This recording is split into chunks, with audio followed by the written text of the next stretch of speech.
Don't let mosquitoes ruin your day. Fight the bite by removing standing water on your property. Standing water of any kind is a breeding ground for mosquitoes. Do your part and help reduce the mosquito population. Visit hcfl.gov/fightthebite.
Tampa Bay is like no place else. Wait, you can't recycle the bag? You have to throw it away. Proper recycling keeps it that way for everyone. Bags tangle in machinery and can bring sorting efforts to a halt. No bags. Trash the bags and keep our recycling program moving forward. No, Mom, look, no plastic bags. Do your part to keep our recycling bag-free. Trash the tanglers or return them to participating retailers. For more information, visit tampabayrecycles.org.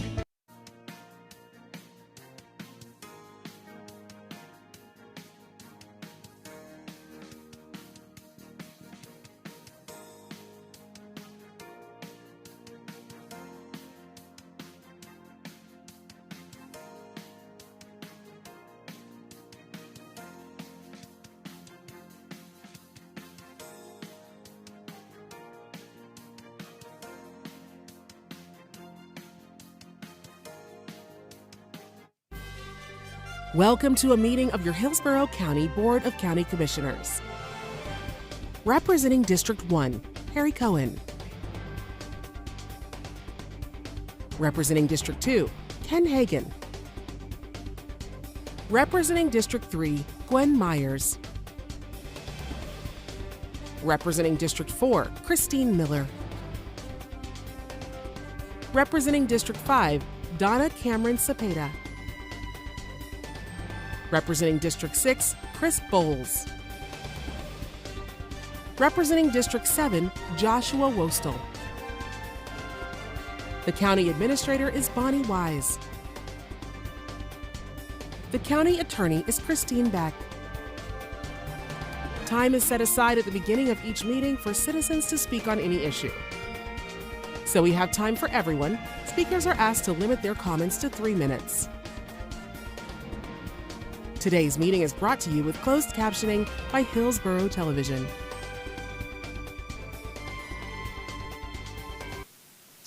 Good morning and welcome to the May 21st, 2025 regularly scheduled board meeting of the Hillsborough County Board of County Commissioners. Would everyone please rise for the pledge and invocation given by our chaplain, Commissioner Gwen Myers. I pledge allegiance to the flag of the United States of America and to the republic for which it stands, one nation, under God, indivisible, with liberty and justice for all. Oh, Heavenly Father, I come asking you to bless this day. Bless all who are here. Bless everything that is on our agenda that we discussed today, Father. We pray and ask in the name of our employees that you would continue to give them the strength and the courage to give service to our community. These blessings that I ask in your darling Son's name. Amen. Thank you, Commissioner Myers. And we have two very special proclamations to present this morning, and the first one will be given by Commissioner Cameron Cepeda.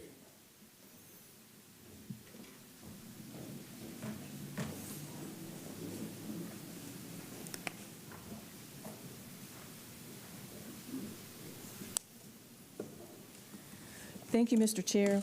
Would the Honorable Christopher Sabella, Chief Judge of the 13th Judicial Circuit, please join me at the podium? Good morning. Good morning. Good to see you. Good morning and welcome.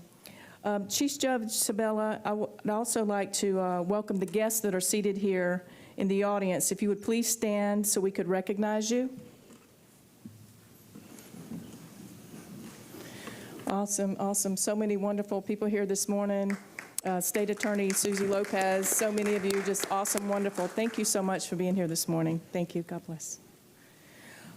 Well, thank you for your time, everyone. The 13th Judicial Circuit is home to numerous innovative programs, and problem-solving courts are one of the most innovative.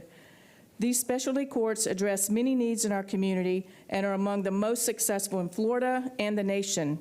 Their numerous positive impacts are highlighted during Problem-Solving Court Month in May. Their great success is a tribute to many dedicated professionals who make every effort to determine the underlying cause or causes of someone's involvement in the court system and then create a plan to help them.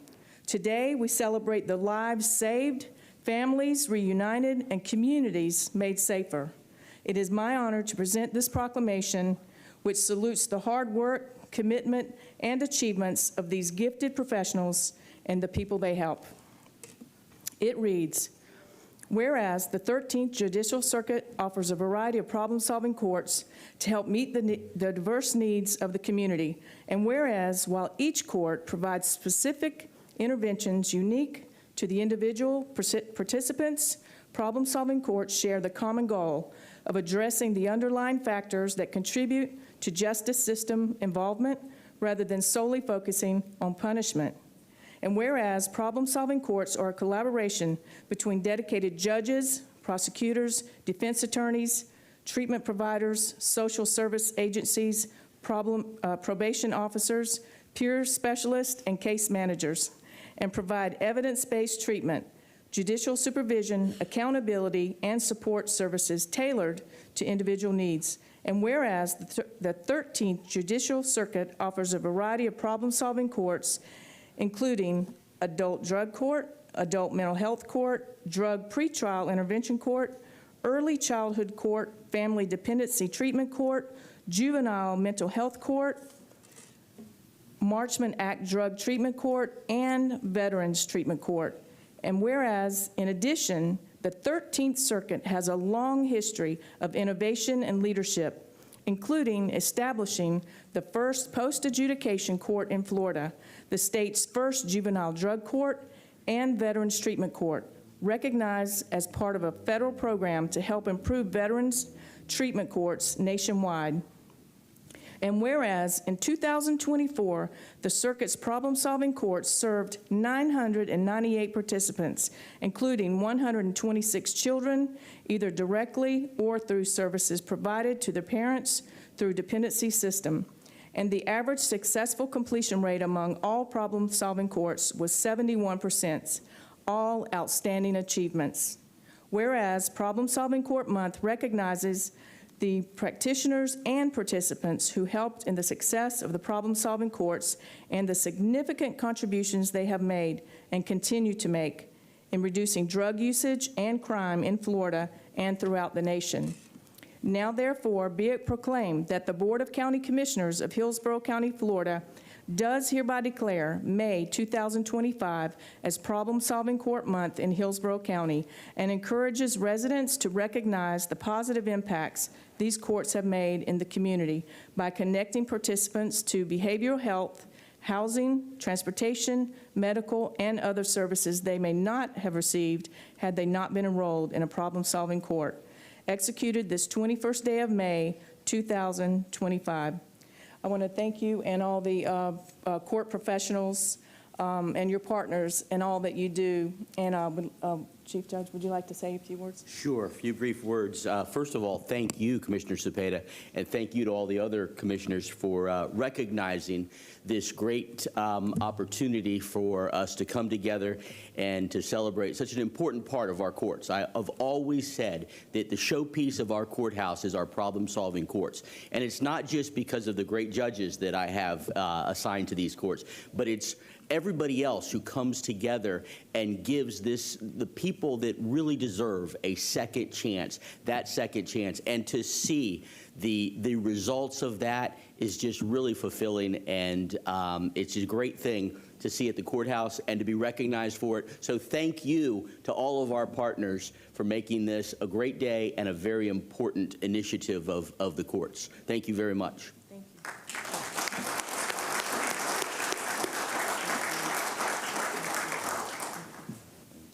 And let's have some photos. And Yes, if you come- would come like on. to, the guests come Come and, on down. join us in the photo, please.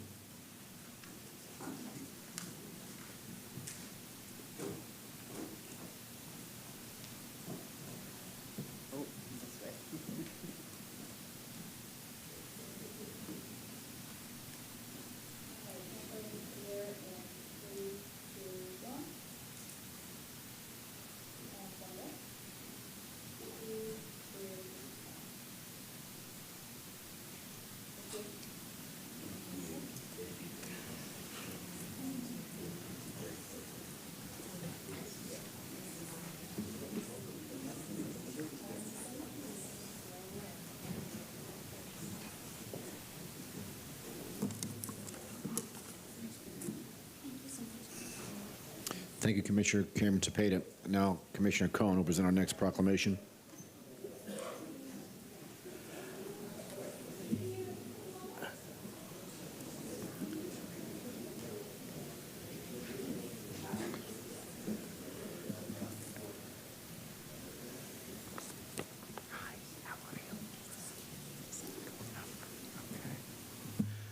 Good morning. Good morning. Come on up, everybody. Well, good morning, everyone, and thank you for joining us today. I am proud to recognize the hard work and accomplishments of the Community Action Board of Hillsborough County, or CAB, as we call them. The CAB's commitment to serve those in need, help communities grow and thrive, and improve overall quality of life makes our county a better place for everyone. For example, the CAB and our social services team do an outstanding work to help lower-income residents be successful in their educational goals and chosen career fields. The CAB, for instance, makes recommendations for the development, planning, implementation, and evaluation of community service block grant funds and other programs. This community action agency does amazing work that enables residents to have a brighter future in numerous ways. It is my pleasure to celebrate these achievements and present the following proclamation. And here it is. Whereas community action agencies have been fighting poverty since 1964, when they were created as part of the United States Economic Opportunity Act, and whereas these agencies put a human face on poverty, help residents with lower incomes become self-sufficient, uplift neighborhoods, and ensure all people are able to live with dignity, and whereas community action agencies are working with the state of Florida to help guide reform of the welfare system, a partnership that enhances both entities and benefits Hillsborough County residents. And whereas these agencies contribute to Hillsborough County's most vulnerable individuals and families by providing cost-effective programs that have a profound impact on people's lives. And whereas the Hillsborough County Community Action Board guides the development, implementation, and evaluation of community service block grant funds and programs that serve residents and communities in need. And whereas the Hillsborough County Community Action Board meets regularly and serves as a fiduciary advisory board that makes recommendations based on input from residents and as a guide to voice the needs of their communities. And whereas with the support of its Community Action Board, Hillsborough County promotes economic prosperity by providing opportunities for residents in need. Now, therefore, be it proclaimed that the Board of County Commissioners of Hillsborough County, Florida, does hereby declare May 2025 as Community Action Month in Hillsborough County, and urges all residents to recognize the Hillsborough County Community Action Board's efforts to improve quality of life and enhance economic opportunities for the region's most vulnerable residents. Executed the 17th day of May 2025 and signed by all 7 county commissioners. Congratulations. And Mr. Guida, do you want to say a few words? Yes, thank you. Thank you.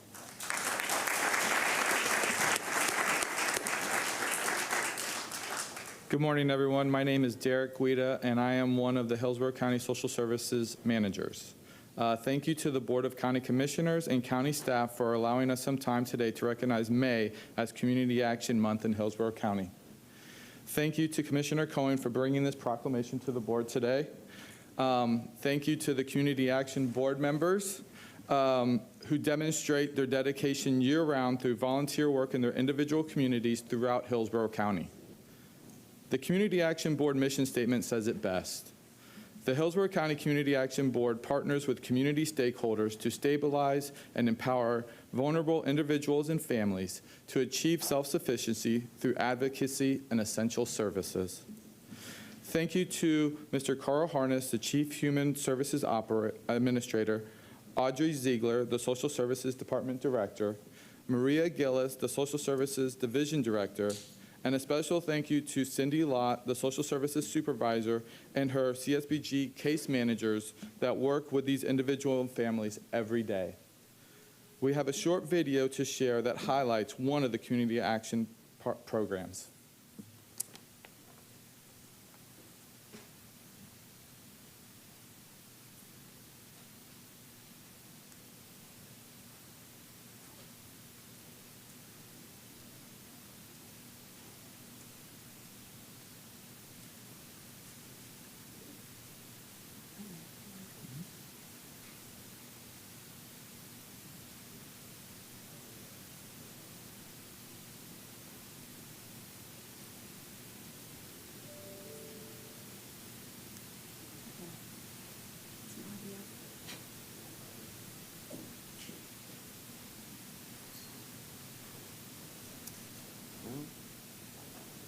One more time.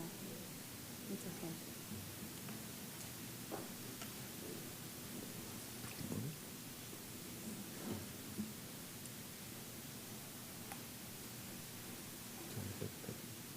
Well, I think we should dispense with the video, and we'll go ahead and take a picture. Yeah, absolutely.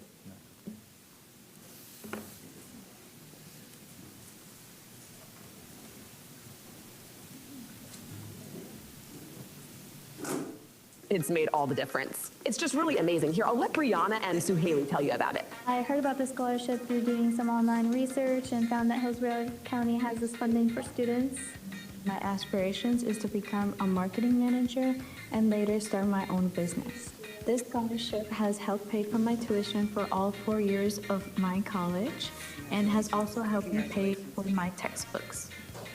Annika, you're next. The scholarship reduced my financial stress about housing, textbooks, and all the things that go along with college. It gave me more time to engage deeply in the studies of speech language for college. I think staff can stop the I'll video let now. my next friend introduce herself. Greetings. I am. All right. Thank you, Commissioner Cohen. Apologize for the technical difficulties. Bonnie, you want to review the changes to the agenda? Yes, good morning, Commissioners. We have one item that has been removed from consent for discussion or questions. It's item A5 by Commissioner Cameron Cepeda. This is to approve the artist rendition for artwork at the roundabout at Durant Road, Little Road, and Dover Road, pursuant to board policy regarding public art in traffic circles and roundabouts. We have several items for time certain. The first one is item D1 is at 10 o'clock. This is to hold a public hearing to consider the transfer of certain mutually beneficial property rights on the Bomb Scrub Addition Preserve ELAP site to Tampa Electric Company over an existing dirt gravel road which meanders between the preserve and adjacent TECO property. Item G1 is at 10:15. This is to receive an update to the Veterans Memorial Park Master Plan. Item B1 is at 10:30. That is to accept the solid waste residential assessment process report performed by the county's internal auditor's office. Item B3 is at 10:45. This is to authorize the approval and execution of the pre-development agreement between Hillsborough County and AKP Renaissance LLC. This is to prepare a comprehensive master development plan for the Mosey site and secure the necessary land use zoning approvals and entitlements required to implement the plan. Item B4 is at 11 o'clock. This is to review a procurement protest of the hearing master's decision regarding a protest relating to the county's procurement of recovered materials processing facility services for the Solid Waste Management Department and subsequent best and final offers. 11:45 is a recess for lunch. Those are the changes to the agenda. Can I have a motion to approve the changes? Move for approval. Motion, Commissioner Myers, second Commissioner Bowles. Please record your vote and changes the agenda.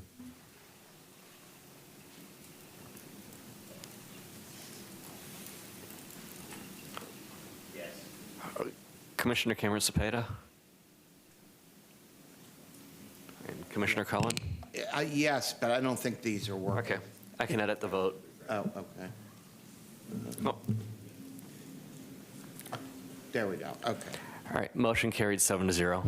All right, the board will go on the public comment portion of the agenda. The board welcomes comments from citizens about any issue or concern. Your opinions are valued in terms of providing valuable input to board members. However, there's a request at the same time when you address the board that comments are not directed personally at staff or the board, but rather the issues. The board set aside 45 minutes for public comment this morning. The chair will call speakers in order by which their requests have been made. You come to the podium, please state your name. Each person will be given 3 minutes. We have a number of individuals that have signed up this morning, so if each person takes 3 minutes, we will not get to everyone. First three speakers, Lee Barks, followed by Stephen Blinder, and then Justin LaRosa. Good morning. Good morning. I'm Dr. Lee Barks from Palmacia Presbyterian Church and co-chair of the HOPE, Affordable Housing, Mental Health, and Addictions Combined Committee. Today, I want to refer you to the business case for continuing to fund the county's Affordable Housing Fund in the annual budget. Taxpayers are paying an average of $21,000 per person per year for each homeless person with mental illness and/or addictions. And in Tampa, that's 82% of people who are homeless. These people need permanent supportive housing through affordable housing to recover and be productive and reduce taxpayer costs. Public safety, affordable housing, and permanent supportive housing for people with mental illness are all related. These are all essential services that Hillsborough constituents look to county government to fund in the budget. HOPE has given you a workable solution to the affordable housing crisis in Hillsborough that has been working for the past 6 years. Thank you. Bringing jobs, neighborhood renewal, and community economic development around each project, which brings in another 5 to 6 times the county's taxpayers' investment. We want to keep that going, and we're relying on you as smart business people to make that happen.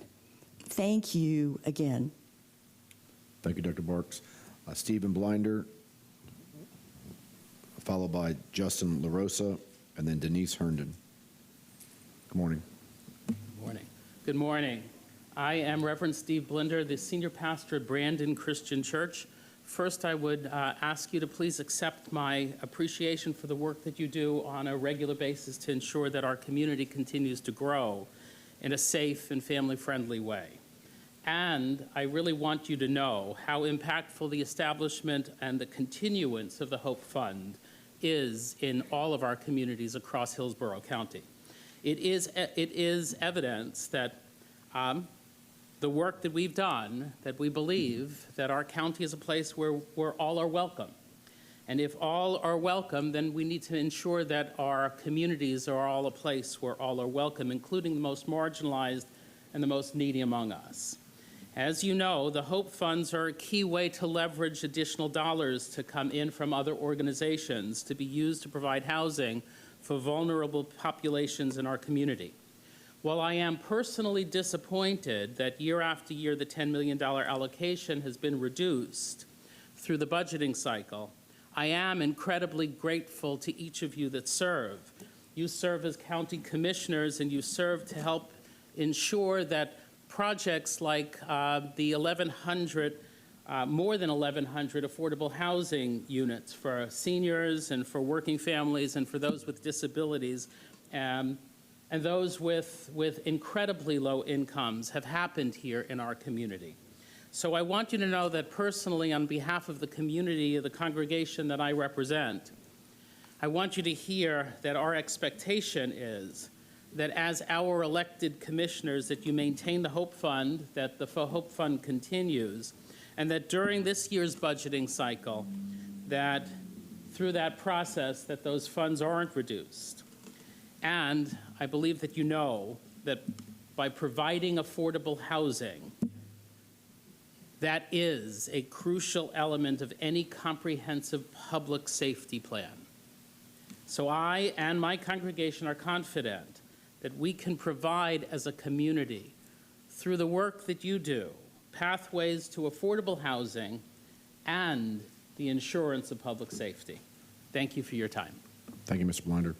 Justin LaRosa, followed by Denise Herndon, and then Willie Bell.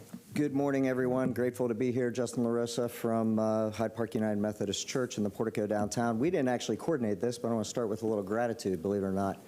I've been thinking about over the last 6 years what we've done, and when I say we, I mean the community. So I've got a couple of things to say what I'm grateful for, and then I got a couple requests for you. First thing is, like Stephen mentioned, we've 1,100 units over the last 6 years or so. Bipartisan establishment of affordable housing. Grateful for the investment that the community has done and the commission has done. And I'm grateful that last year it wasn't eliminated and $2 million was put in. Thank you for that. Yesterday I was at the Downtown Partnerships breakfast. They used that C word. You know what the C word is? Crisis. Crisis. That's what they said about affordable housing and the lack thereof. Market rate, workforce, affordable. They said these two, absolutely crisis.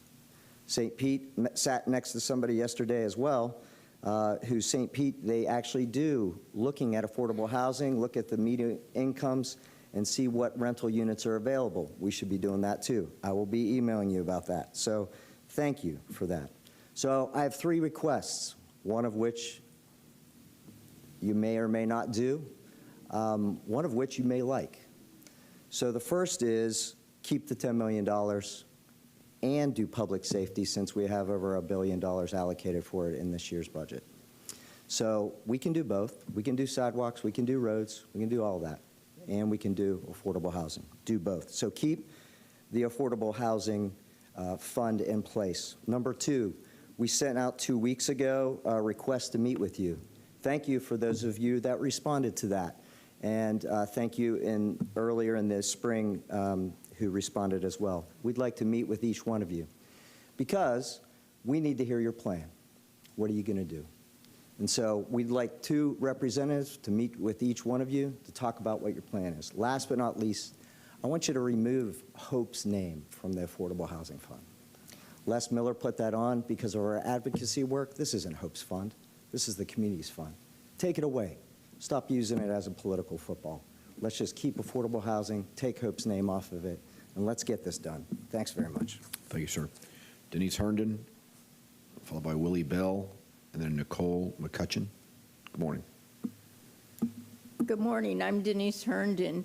I've gone to the stormwater assessment meetings that they had put on, and My concern is that the county isn't even able to maintain the normal stormwater that we have, just in the areas that I live in Brandon. And anybody who drives down a road and hits a big puddle and gets in an accident or almost an accident, that's our storm drains not working. We didn't need a hurricane for those to happen, but now we have this independent study. So that's my concern about the sand and leaves. Sand is one of the worst things for drains. People may not think leaves are much of anything when there were big branches during the hurricane, but leaves and sand is the worst thing, and we've had clogged drains for a while. I've been going to the Sheriff's Department to get records for a while, and this little thumb drive here is a body cam of an incident from 21-98624 is the record. And I was a witness to a drive-by shooting at the corner of Lakewood and 60. This is not accurate. Or maybe it's just when I'm watching it, because when I go to rent the library laptop, it just closes. So I've only been able to hear it with earphones, and it changes what it's saying. There's only one person alive now that was a witness to this, and that's me. When I contacted the person who was the other witness, he died of an overdose a few weeks later. And this was in December of 23. Something has to be done about the corruption, abuse of power going on with the Sheriff's Department. Shirlene Hammond indoctrinated my son in the dark web when he was 10 and a half in 96. She's an owner of Brandon Ford. I may not be able to get Jeff Bezos, who was his first dark web person, but I'll get Shirlene Hammond, and I'll never give up until I expose her. And I've been praying for Wayne Hammond because he's not involved in this. She would never let him divorce her because she is too greedy. Greed is nothing but insecurity. Shirlene Hammond lived in every single trashy trailer park on 92 when she was a kid, and there's nothing wrong with that, but to her, that is why she is insecure. The only thing that will give her security, not money, is herself. And like I said, I'm praying for Wayne Hammond. Thank you. Thank you, Ms. Herndon. Willie Bell, followed by Nicole McCutcheon, and then David Coleman.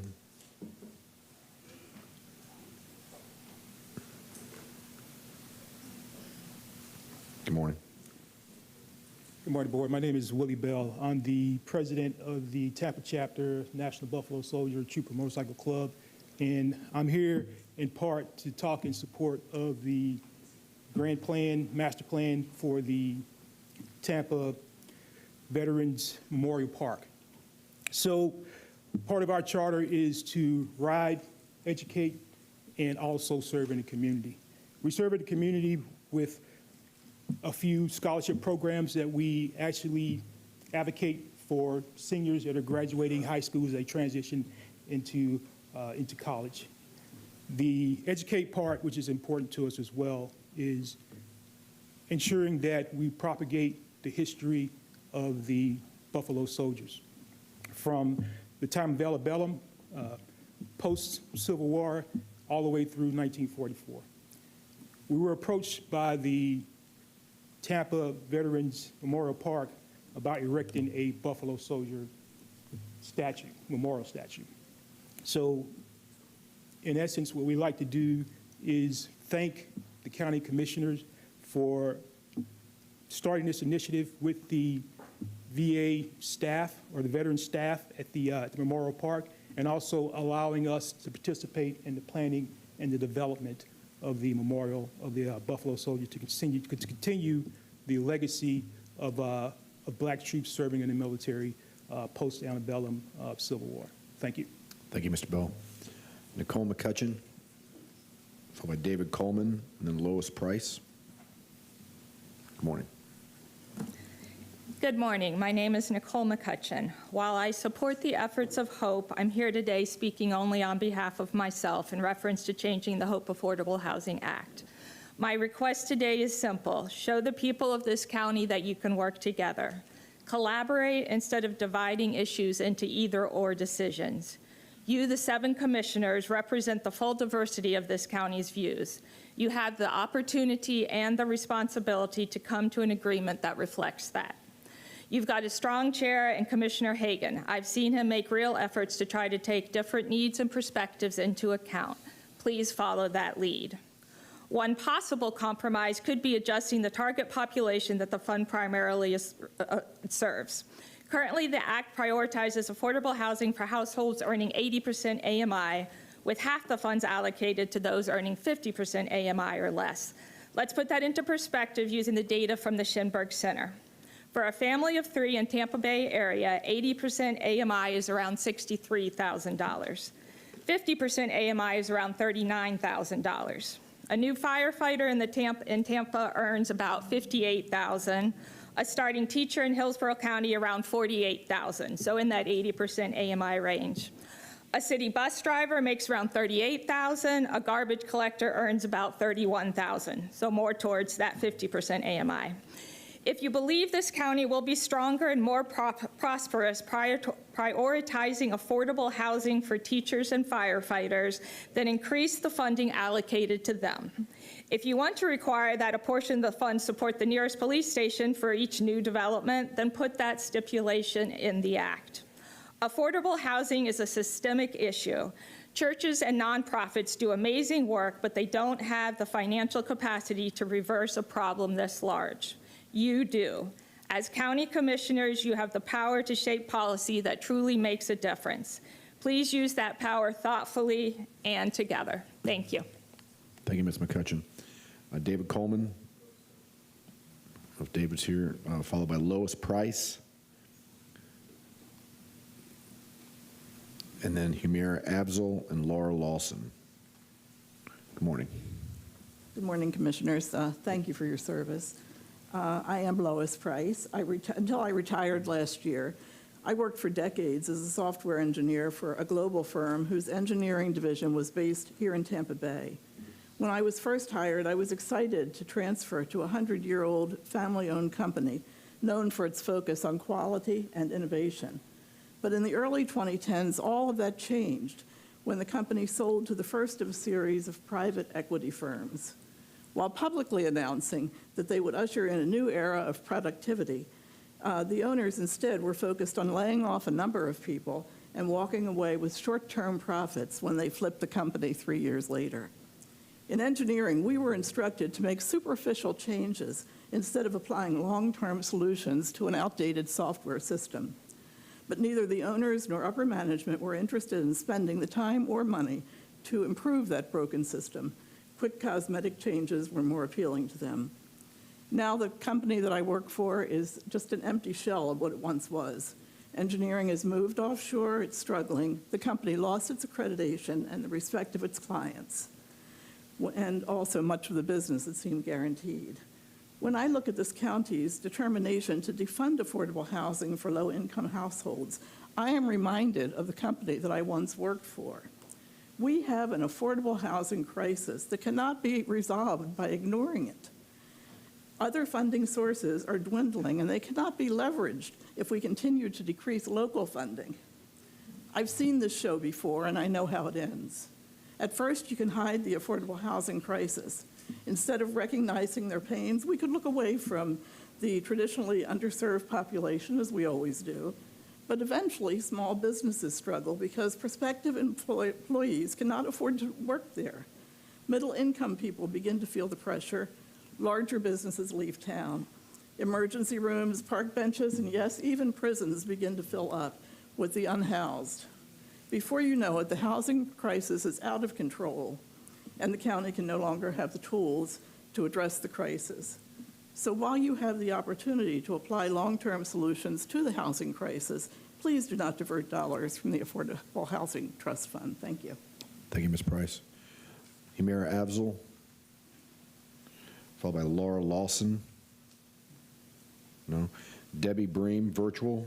Debbie on the line? Okay. Sorry. Okay. Good morning. My name is Laura Lawson. I've been a resident of Hillsborough County and a Florida attorney for 27 years. I also worked as a policy aide in District 6 to Commissioner Kemp when the HOPE ordinance was passed. That meant I met repeatedly with HOPE members along with Commissioner Kemp to discuss the proposal. One thing I want to make really clear is HOPE is dozens of volunteers from faith communities and churches who made it their mission as an expression of their faith to help needy people. They are not developers, they are not lobbyists, and they're not making money, and they're not paid in any way by this ordinance. It's affordable housing law, and that's the state law, the Florida Live Local Act. Notice, there's no requirement for 50% or below. There's no requirement for 80% or below. There's no requirement for the average median income. It focuses on 120% of AMI and below. It's completely different. So I think it's really important to understand also that HOPE membership had been working on this for years.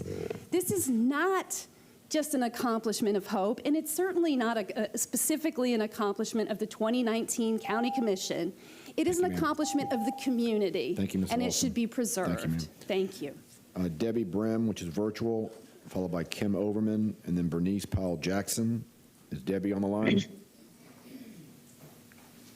Yes, I'm here. Okay. Hello. Good morning. Good morning. My name is Debbie Brim. Debbie, am I speaking out? Okay. Good morning. My name is Debbie Brim, and I'm a member at Waters Avenue Church, and a HOPE committee member.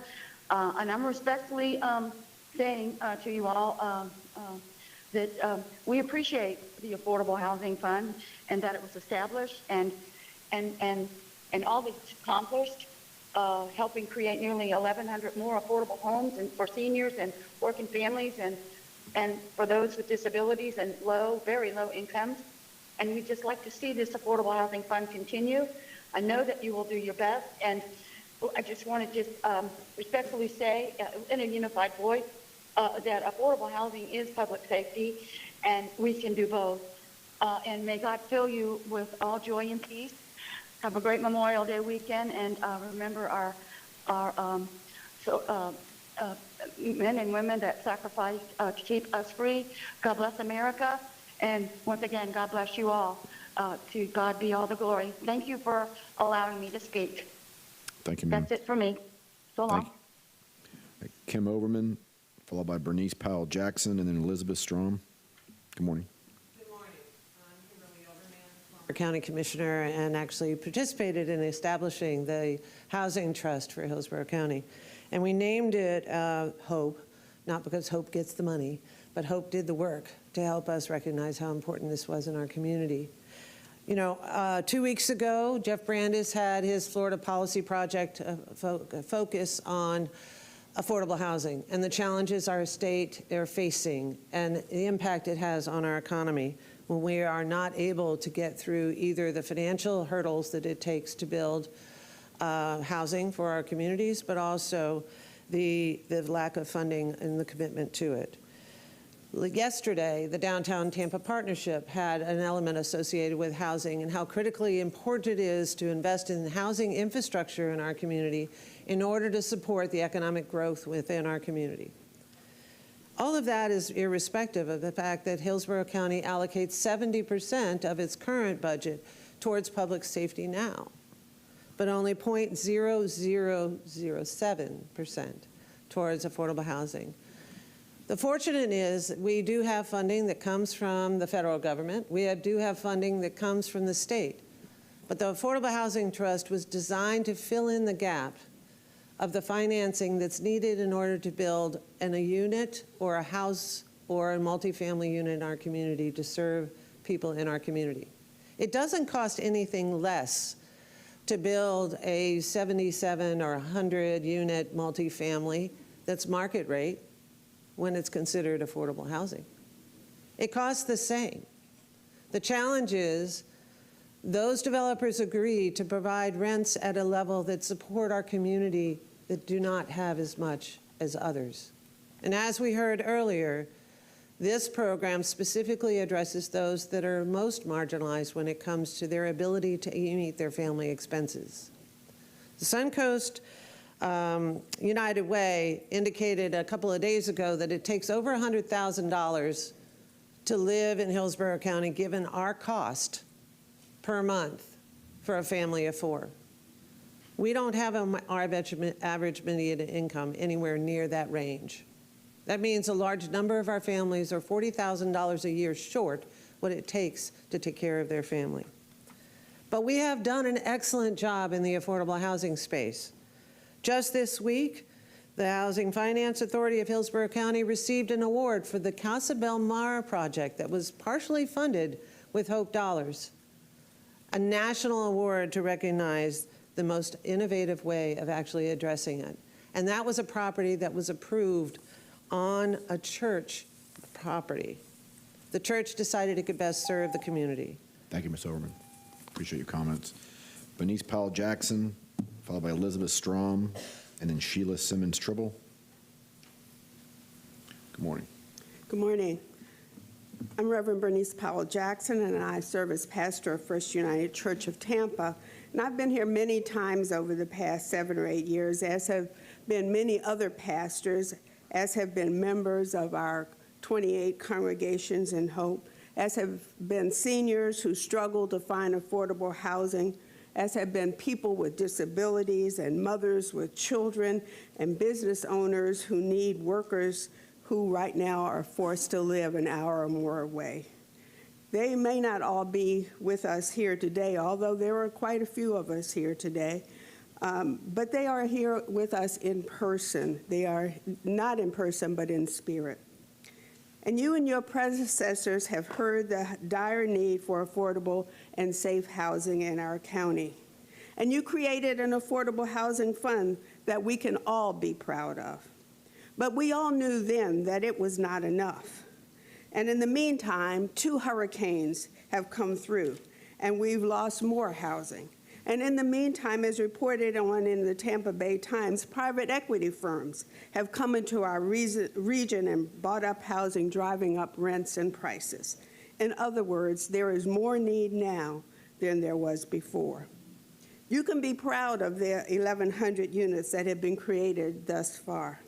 But affordable housing may be the #1 need of the people in our county.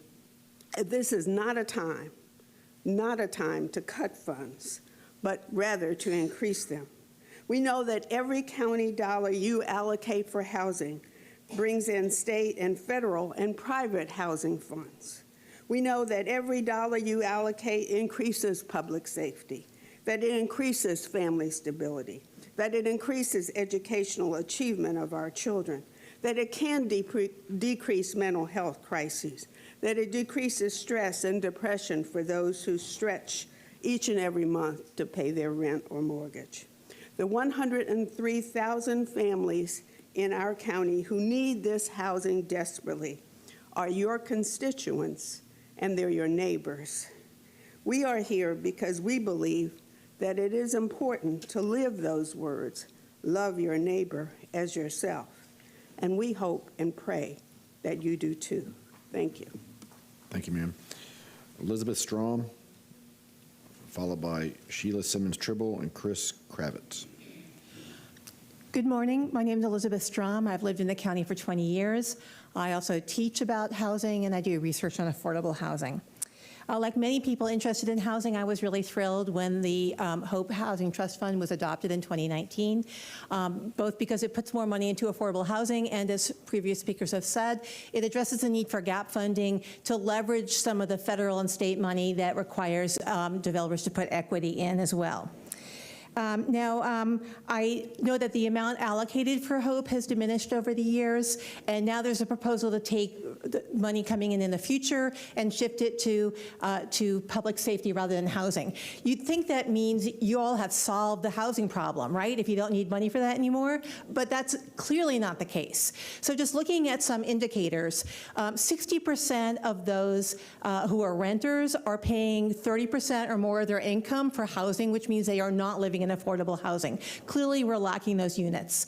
Over the past 2 years, 28,500 eviction filings were made in the Hillsborough County courts. So that's 28,500 people who didn't necessarily get dispossessed, but who were at risk of eviction. So clearly, we still have a need to address housing issues. I could go on and on with indicators about housing need, but I won't do that with shortness of time. I just want to conclude with this. If in future someone asks you for an example of irony, you could talk about a county commission that took money from housing, gave it to the sheriff's department so they could hire more deputies to address the problems that emerge from increased homeless population who were homeless because you took the money out of housing. I, as a taxpayer, don't want to have my commission be an example of irony. Please keep the money where it is needed in the HOPE Fund. Thank you. Thank you for your comments. Next up is Sheila Simmons-Tribble, followed by Chris Kravitz, both in person.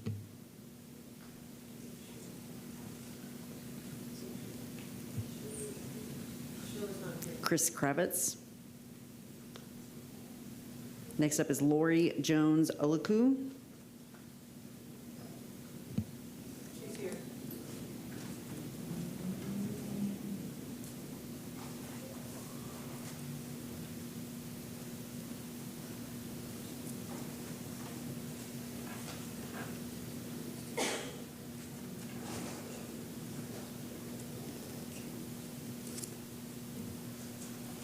Good morning. Good morning, Commissioners. I'm Lori Jones-Oluku from Bible-Based Fellowship Church of Tampa Bay, and I'm not really glad to be back again here this month.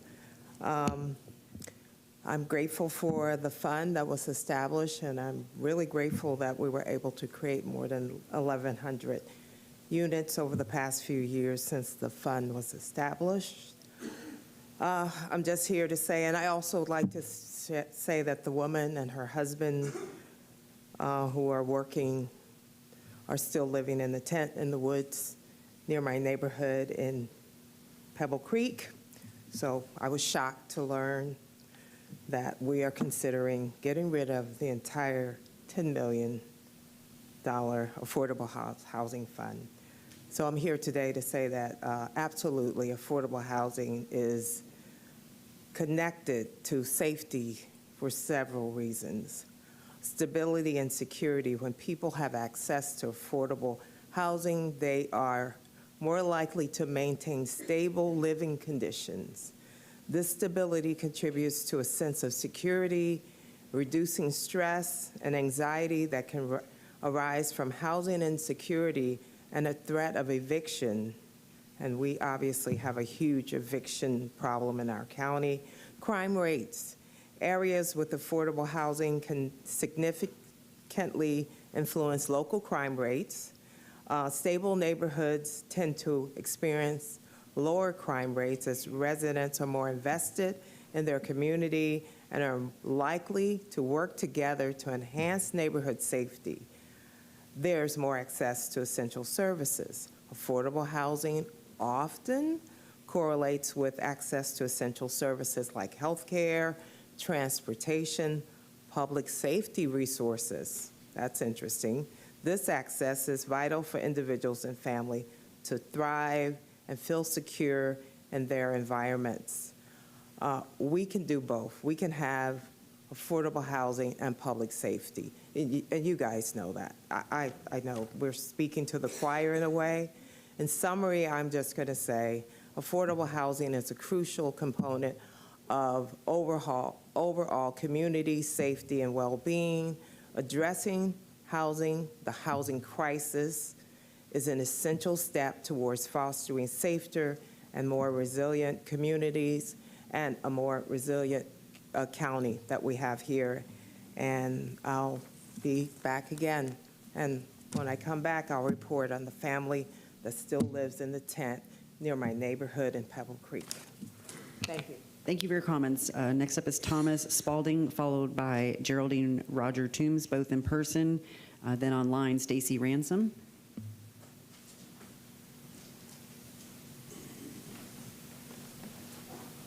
Good morning, Commissioners. I'm here, my name is Thomas Spalding. I'm at First United Church of Tampa, and I'm a member of Hope. And I'm not wearing my purple shirt because we've had to put those purple shirts on so often it's in the dirty clothes, and I was not able to wash it for today. But I am here to ask for your support for the Hope Affordable Housing Fund. I was glad that former Commissioner Overman mentioned the United Way ALICE report, right? The Asset Limited, Income Constrained, Employed analysis of Florida. 46% of Floridians, according to United Way, are in the category of working poor. That's 60% of our black brothers and sisters and neighbors, and 40% of white folks. The single largest group of poor, working poor, are white folks. I count my family and myself among that category. For 30 of my 40 adult working years, I was trained as an economist, but most of my time I spent in farming and in food service. Struggling to pay rent has been an enormous part of my family's challenges across the years, and those with whom I've worked alongside in their dignified profession in farming, working as laborers or in the food service industry. This is an enormously important way of accessing and supporting our neighbors who work hard every day to support this community. So this fund is very important for that. Our rent has doubled in the last 3 years here in Tampa. I've watched neighbors who are also working poor move out of my neighborhood and seek shelter somewhere else, or even move out of state. I think this is a very important thing to return back to my original training, which was an economist, which is the only time in my life that I actually got out of the working poor, was working in the field. It's a bad investment to take $10 million that we leverage private and public partnership together, right? The way we got out of the Great Depression was not by the market solving it all. It was a combination of public monies, leveraging private monies, and building housing unlike we'd never seen before. We went from 30% home ownership to 60% home ownership in less than 30 years. That would not have been solved if we said what Mr. Hoover said, which is let the market save it. We had Hoovervilles everywhere, just like we're seeing cropping up here in Florida today. So let's invest that money where it can be used. It can support all of the population here, which is almost a majority in Florida today, which is the working poor. Thank you very much for your support. Thank you, sir. Geraldine Rogers Toombs, followed by Stacy Ransom, who's virtual, and then Peter Hortzman. Good morning. Good morning. I'm Geraldine Rogers Toombs. As I thought about this issue this morning, what came to mind is, what do we want Hillsborough County to look like? Do we want it to be another Sarasota, Florida, where people can come to work but cannot live? Is it more important to maintain roads versus affordable housing?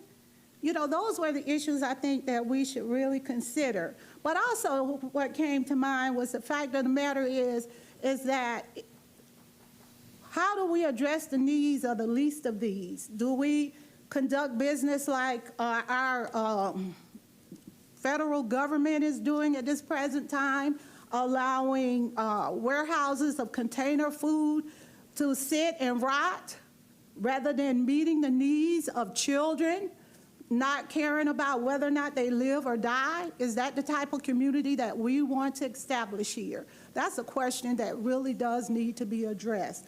Because if we fail to meet the housing needs of people, that means that there's a lot of suffrage going on in this community. And my question is, really, is what would Jesus do? To keep things short and simple, what would Jesus do? In Proverbs 14:31, it states, "He who oppresses the poor shows contempt for their maker. But whoever is kind to the needy honors God."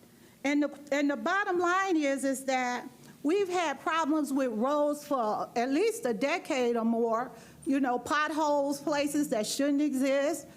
That's because of local government's failure to address municipal needs. And you are the ones that should really be taking more responsibility for that.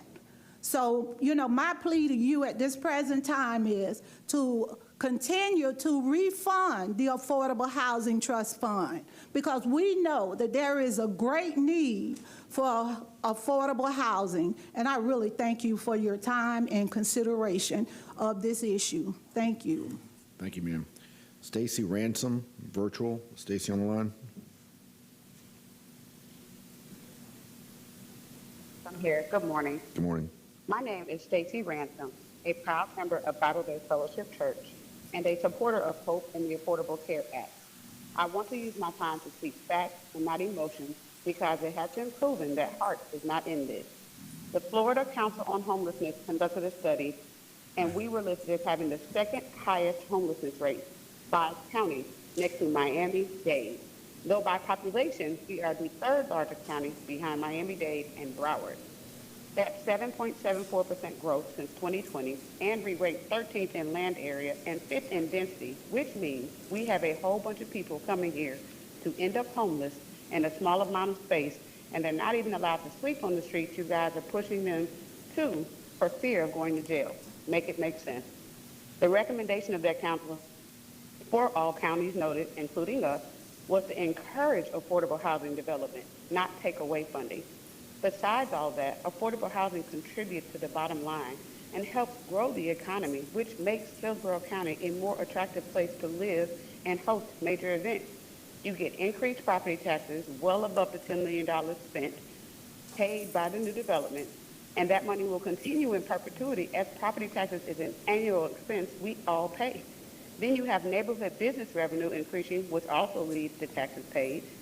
It decreases crimes of depression because people are not literally robbing Peter to pay Paul. And in the end, it makes us look like the great metropolis we could be, therefore attracting major events like the Super Bowl or FIFA or Bollywood or the many other major events that bring big money, real money, to our county and state, which would be used for these very public safety concerns you've mentioned.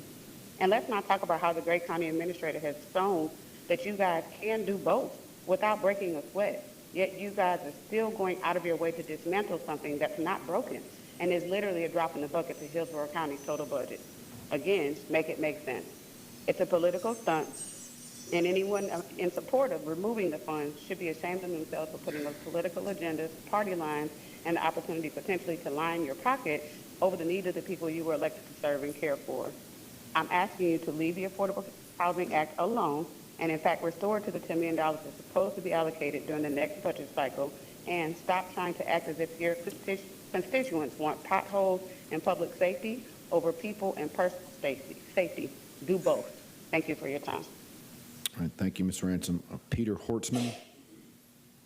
Is Peter here? Okay. Phyllis Falk.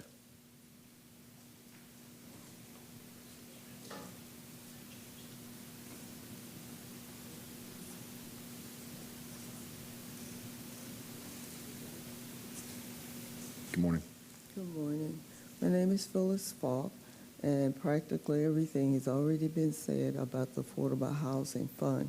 I just wanted to make sure that everybody knew that it was effective, and it is helpful, and it is very much needed. Please help us. Thank you. Thank you, ma'am. Ron Weaver. Thank you. Good morning, sir. Thank you very much. I rise on behalf of 11,000 families that absolutely cannot afford a home tonight. Not a better one, any home tonight. 11,000 families, 23,000 kids in this community of 1.4 million folks cannot afford a home tonight. And you need to please return this $10 million and stop what we've done in Tallahassee by diverting billions of dollars away from affordable housing and accumulating a demand. Last night I went online to see if the Tampa Housing Authority could help. wait list closed, too many people. Pasco County, wait list closed. St. Petersburg Housing Authority, wait list closed. Not only do we have 11,000 families and 23,000 kids who cannot afford a home tonight, not a matter of a better one, they cannot afford any home tonight, and then St. Pete and Pasco and Tampa have closed the waiting list. The average waiting list, if you could get on it, and they're all three closed next door to us in this community. We have got to do something for those who do not have a safe place to lay their head. It's more than public safety. Public safety is urgent, but it's more urgent that we take those who have no place to lay their head and find for them a place in our heart. Because if we do not find a place for them, when it's us in a year or 10 or 50, or it's our neighbor or it's somebody at Little League or it's one of our grandchildren who is in that boat among those who are victims of sex trafficking, blind or disabled or poor and unable to afford a place tonight, we must not underestimate the physical and the emotional life and death ability to have a safe place to lay your head. That is how we really achieve public safety, and it's by the present restoration of all $10 million and make up for having cut it by $8 million last year and by $8 million the year before.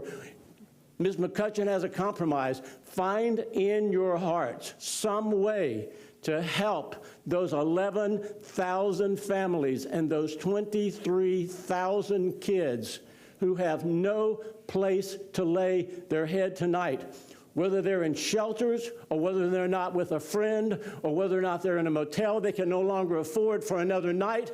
We must not abandon them, for when we abandon them, we'll have abandoned what we're about. And when it's our time and we're one of them, I hope somebody will come to our aid, as I pray that you will come to their aid tonight. Thank you, Mr. Weaver. That closes public comment. Can we have a motion to approve the consent? Motion, Commissioner Wostel, second Commissioner Myers. Please record your vote on the consent agenda.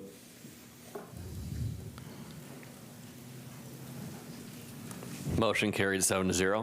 Okay. Bonnie, we have a 10 o'clock time certain. Thank you. Our first item, 10 o'clock, is item D1. This is a public hearing regarding property rights on the Bomb Scrub Additional Preserve and the ELAP site, and Forrest Tuberville will take us through this public hearing.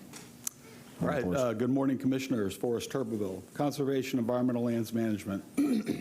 The item before you today is comprised of 3 requests. The first request is to hold a public hearing to consider the transfer of mutually beneficial property rights on the county's Bomb Scrub Addition ELAP Preserve to the Tampa Electric Company over an existing gravel access road that meanders between the preserve and adjacent TECO property. And again, the meander is anywhere from maybe 5 to 20 feet. The second request is to adopt a resolution designating a portion of the preserve to be used in accordance with the conditions as set forth in the resolution. And finally, the third request is to approve a mutual access easement agreement that provides the county and TECO with mutual rights of access and limited rights for construction, repair, and maintenance of the existing gravel road. In this case, ELAP Ordinance 08-16 allows for the transfer of these limited property rights, since the easement is necessary for county staff to have proper access to manage the preserve. Due to the mutually beneficial nature of the easement, no compensation is required. The cost associated with this item is limited to recording fees of less than $100, which can be accommodated in the department's FY25 operating budget. This is a public hearing, and I'm available for any questions. All right, thanks, Forrest. This public hearing, would anyone like to speak to the item? If not, can we have a motion? Second. Motion, Commissioner Wostel, second Commissioner Myers. Please record your vote on D1.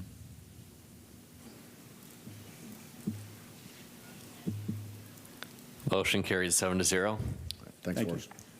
Bonnie. Thank you. We have a moment before our 10:15 time certain, so if we could move to item B2. This is regarding the Old Big Bend Road right-of-way, and Adam Gormley will take us through item B2. Good morning, Adam. Good morning, Mr. Chair. Good morning, Commissioners. Adam Gormley, Development Services Department. Item B2 is a request to authorize the inclusion of approximately 0.54 acres of existing Old Big Bend Road right-of-way in a rezoning petition to be filed by MQ Development for development of an approximately 4-acre parcel. This rezoning will result in a realignment of Old Big Bend Road on the eastern side from its existing intersection with Lincoln Road, approximately 290 feet to the north, which will create not only additional capacity on Lincoln and Big Bend Road, but will also alleviate an existing operational challenge due to the proximity of that intersection to the signalized intersection of Lincoln Road and Big Bend Road. The rezoning will not allow the development of the existing county right-of-way until a realigned Big Bend Road is constructed and open for use. That will result in approximately 0.94 acres coming back to the county, so considerably more acreage than would be included in the rezoning. And this is the phase 1 of a ultimate plan to realign Old Big Bend Road from west of Simmons Loop to Lincoln Road, and opening of the current 3-way intersection at Big Bend Road and Simmons Loop Road to make that a 4-way intersection, providing greater connectivity in the area. We are still working on that piece and expect to bring that back to you shortly. I'm available for any questions. All right, thanks, Adam. Questions or comments? If not, can we have a motion? Move for approval. Motion, Commissioner Meyer, second Commissioner Wilstel. Please record your vote on B2. Motion carries 7-0. Thank you. Thanks, Adam. Bonnie? Thank you. We still have a few minutes before 10:15, but we do have a lot of people who are here for that. If you'd like to take item G1 now. Sure. Can we waive the rules? Move for approval. Second. Motion, Commissioner Meyer, second Commissioner Wilstel, to waive the rules. Please record your vote. Motion carried 7-0. Thank you. And this item is to receive an update on Veterans Memorial Park Master Plan. And I believe Greg is in the elevator. But we do have several people who are here also to take us through this item. Dexter will start. Good morning, Dexter Barge, Assistant County Administrator. Yes, we would like to give you an update to the improvements at Veterans Memorial Park. We have a consultant here that will go through the more in-depth details. We've talked to most of you about it, so you understand where we're going with this. Recently, we've purchased the property to the north of the park, so we have proposed plans for that part of the park, as well as existing plans for already approved capital projects that are ongoing now. We do have members of the advisory council that are here today. They have seen the proposal and the report, and they are all in support of it. So with that, I'm going to go ahead and turn it over to John Getwell to go through the presentation. Good morning, sir. Good morning. My name is John Kidwell. I am with Hepner Architects, and I've been working on the site for almost 10 years now. There's been a lot of improvement, and we're really invested in it. And once we get going, oh, how do you advance this?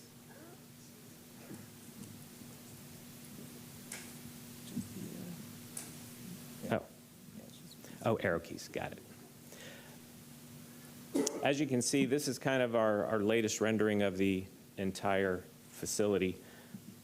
And here's a lot of the work that is either planned to go forward or is already completed. And it started with the Veterans Resource Building in the back. We're planning to do a new entry sign with an LED monitor in it to announce upcoming events. That'll be at the existing entrance.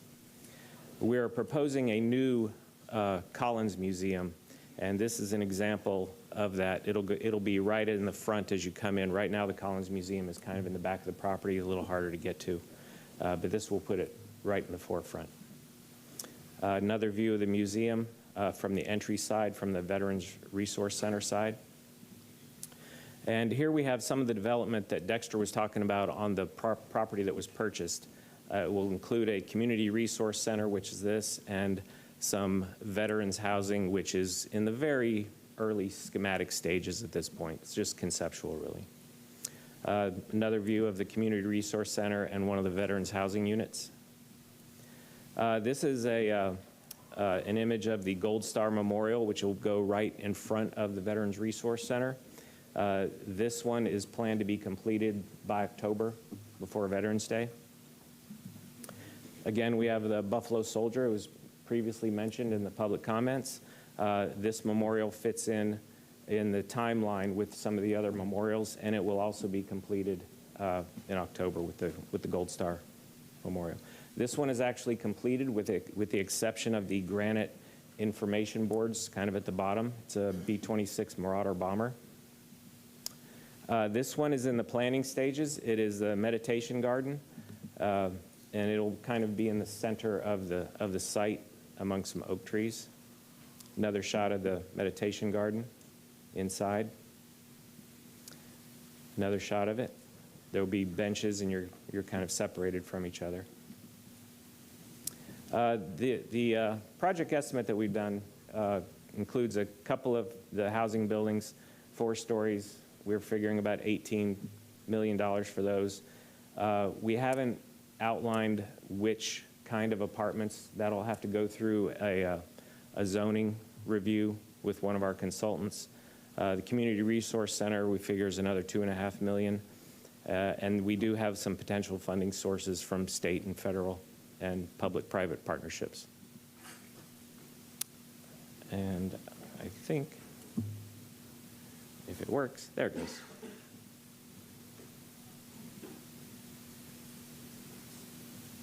There was supposed to be music with this, but it just gives you kind of a flyover of the items that we were looking at. Again, the entry wall with the LED marquee. You can see as you come in the main entry, the museum is right in front of you.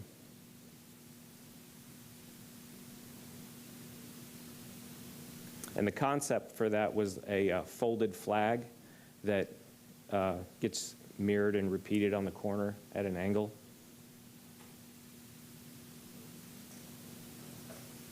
And we took a lot of cues from Admiral Collins' life to enhance the concept of the museum.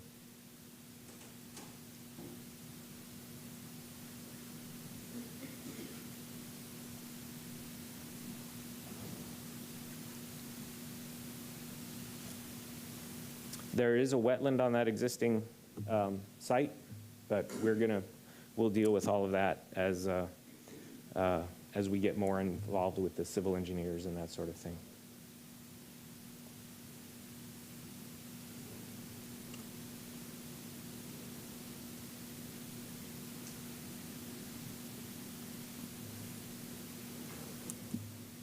Again, this part of the site is just very conceptual at this point.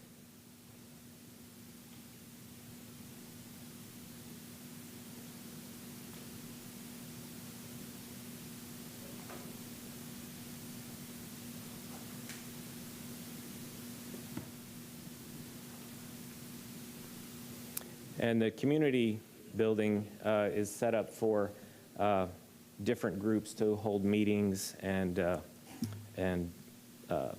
get together and give them a place where they can have their events.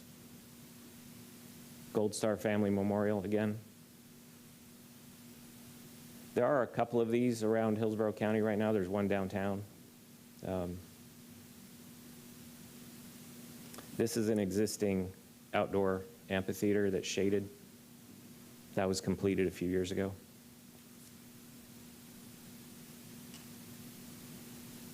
There's the bomber that's been up for a little while, but again, the plaques, the granite plaques on the bottom have not been vetted for content yet. This is the Buffalo Soldier Memorial.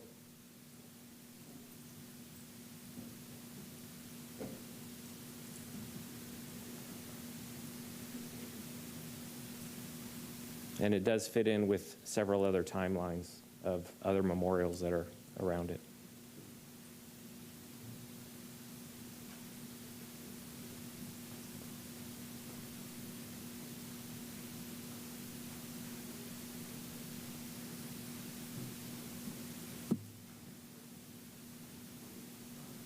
this is the World War I memorial.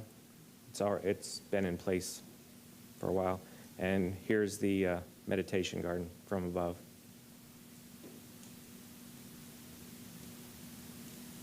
So the idea is as you come in from the park, you get more and more enclosed to reflect.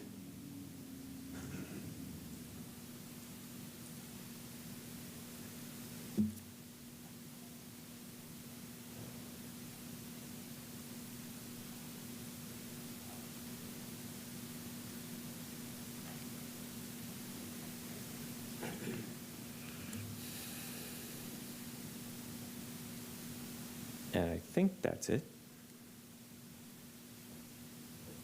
Yep. And with that, I'll turn it over to Frank Strom. Morning, Frank. Thank you, John. Good morning, Commissioners. We did have some great music to go with that called Legends Will Rise. We'll make sure you get a copy of that because it would be more appealing. So anyway, our purpose today is just to provide you a brief update. Some of the things have already been mentioned. The progress or the projects that we've already completed, the ones that are in progress, and then, as John mentioned, the potential 4.7 acres for future development. So to the date, in 2022 November, the Board of County Commissioners approved the USF Master Plan for multiple improvements throughout the park. Commissioner Hagan, you might remember in 2010, you were instrumental in dedicating Rear Admiral Collins Museum. That building has probably seen its time. So our hope is to keep that in the planning to build a new museum. Our Cultural Education and Cultural Center, the brick and mortar, is complete. We expect by this time next year that we'll have the interior design done, and that we'll be ready to dedicate that. You might have seen in the news that we dedicated our 150-foot flagpole with a 30 by 60 American flag last weekend over the park. It looks phenomenal, so I encourage you to drive by and see that as well. Excuse me. Some of the other things we've done on the properties, we restored picnic shelters. The amphitheater, as you know, has already been done, and some of the other projects that you see in there today. Our pending projects that we have in place are the museum, as I mentioned, the existing or the future LED board. We expect that to be dedicated by November, Veterans Day, as well as the Buffalo Soldier Memorial. Commissioner Myers, thank you for that. And the Gold Star Family Memorial, which our Gold Star families raised $65,000 in the last 9 months to build that memorial. So we're real proud of that. I want to be very clear today that we believe we have enough existing CIP funding to complete these projects. However, the 4.7 acres potential housing units, as John mentioned, that's about $21.5 million. We do not have funding in place for that at this time. However, we do anticipate continuing with our approach to go after state, federal funds, as well as maybe a public-private partnerships as well. So with that, I would conclude my presentation. However, open it up for questions from the board, and then Greg Hordell would like to come up and provide some final comments. And as Dexter mentioned, we have veterans from the Veterans Advisory Board, former Commissioner Miller, who's the chair of that board, and Joe Aletto may still be in the audience somewhere. So with that, I'll open it up for questions. Greg, do you want to add anything now? Or? Just a couple of wrap-ups. I do apologize. I got stuck in one of our elevators and was frantically trying to get down here. But this is one of the best projects that I have ever been associated with. And thank you, Commissioner Cameron Cepeda, for recommending that we bring back an update to the master plan. I think, as you can see from the master plan, this is an exceptional effort done by staff in partnership with our architect.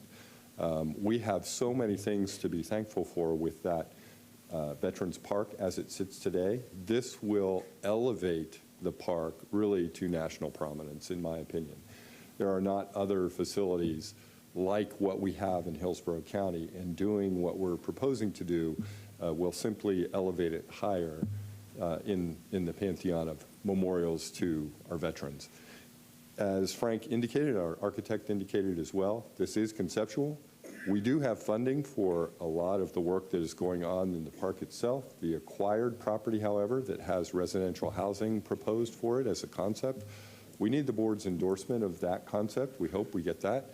We do think it's worthwhile for us to move forward on that project, but we need to know that you all are in supportive of what we've presented today. And if you are, then we're happy to move forward on that. With that, we'll take questions and happy to answer it, anything that you have. All right. Thanks, Greg. No, excellent presentation and outstanding video, even without the music. Commissioner Myers. I do agree, it's excellent without the music. First, I would like to ask staff to stand that worked on this, on the project, all the staff. Just come on.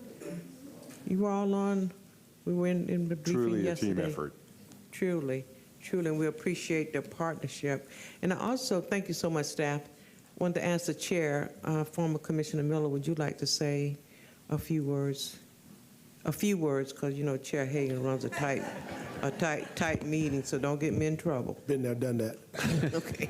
Good morning. My name is Les Miller. I'm chair of the Veterans Advisory Board and former county commissioner. Good to be here this morning, Mr. Chairman and county commissioners, and let me wish Ms. Bonnie Wise happy birthday, first and foremost. The Veterans Advisory Board had the opportunity to review this at our last meeting and overwhelmingly supports this concept and what's going on with it. This is going to set us above and beyond any veterans park that's even thought about in this country. We are going to be on the cutting edge. And it's a tribute to those of us that have served our country and those that paid the ultimate sacrifice. I have a relative out there. My brother-in-law was killed in Vietnam in February of 1968 after being there 20 days. His name was on the wall there, and I go by there and see it all the time. But this is going to be something that we're going to be very, very proud of. It's going to take a while to get there. Rome wasn't built in a day, but we're going to eventually get there with the hope and prayers that you're going to support us, and we're going to go after those dollars federally and state to make these things happen. So, again, I'm happy to be here, proud to serve on this board, and wish you all a very happy Memorial Day. Thank you. Thank you, Commissioner Miller. Thank Great you. to see you. This is another award-winning project. We know at the last board meeting we had 2, and now we have another one which makes 3. And so, therefore, I'm going to move to authorize staff to bring back a recommended strategy to the board within 60 days to implement the residential housing concept shown in the Veterans Park Master Plan update. The strategy should include options for public-private partnerships with the experienced developer of veteran housing. That is my motion. Okay, we got a motion by Commissioner Myers, second Commissioner Cohen. Commissioner Cameron Cepeda.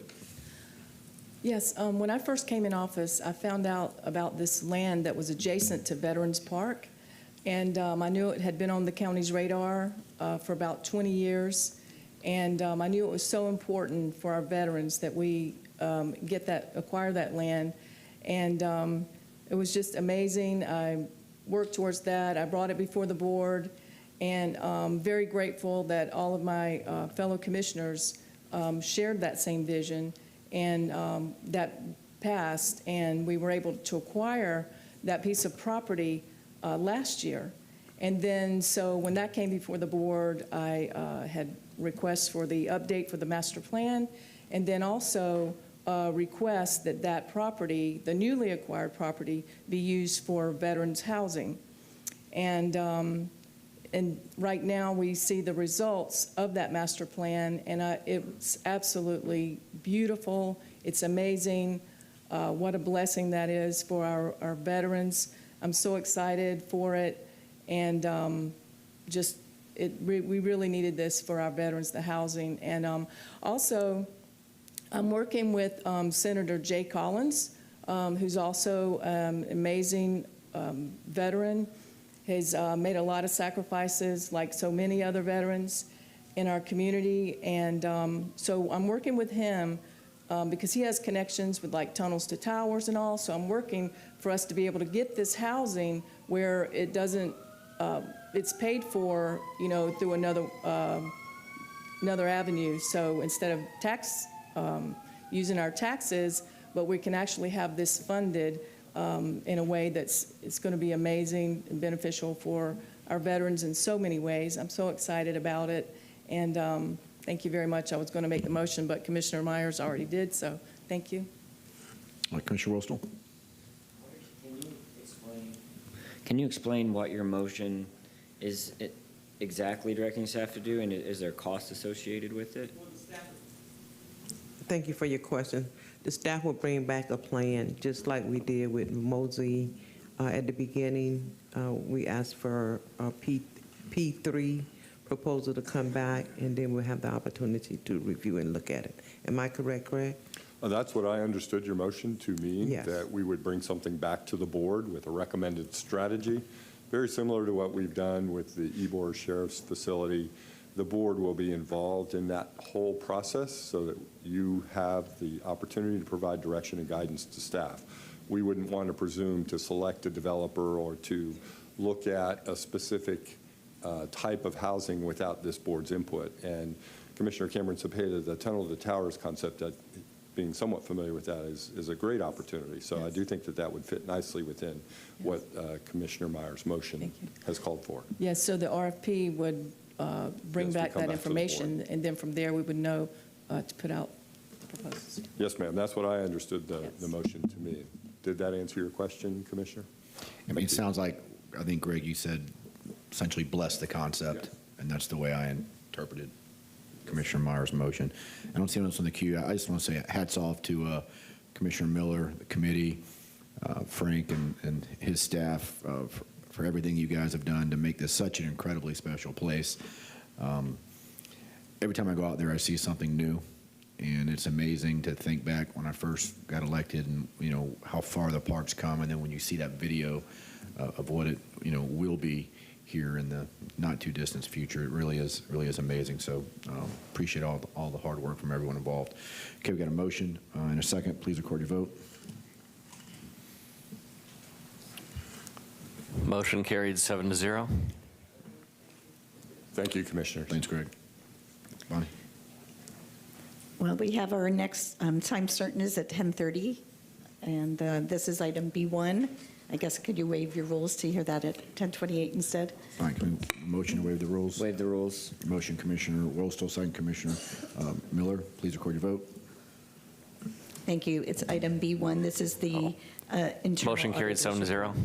Sorry. All right, good morning, Commissioners.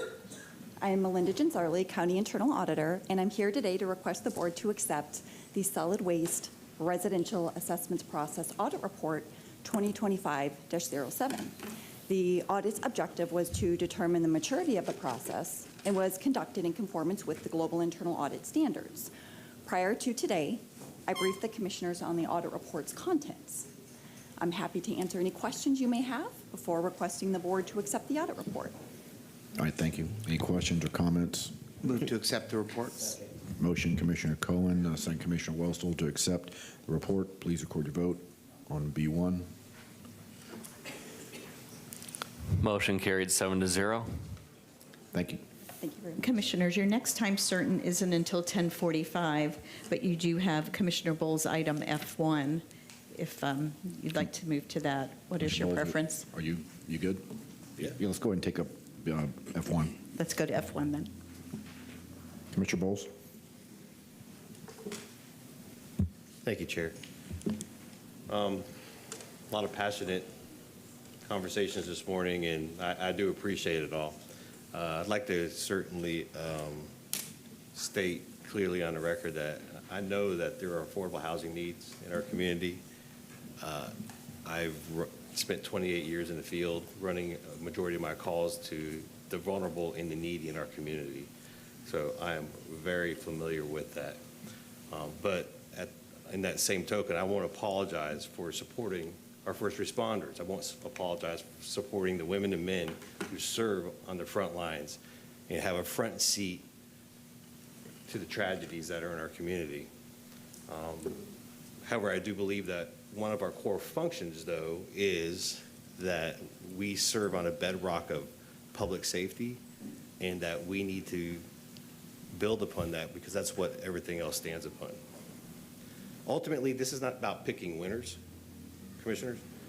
It is about thoughtfully,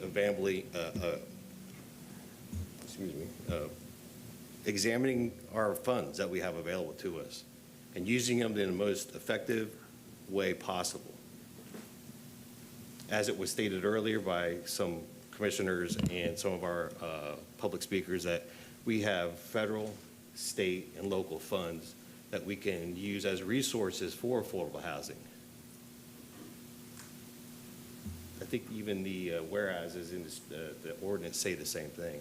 However, for public safety, there's only one funding stream, and that's our ad valorem taxes. Just one.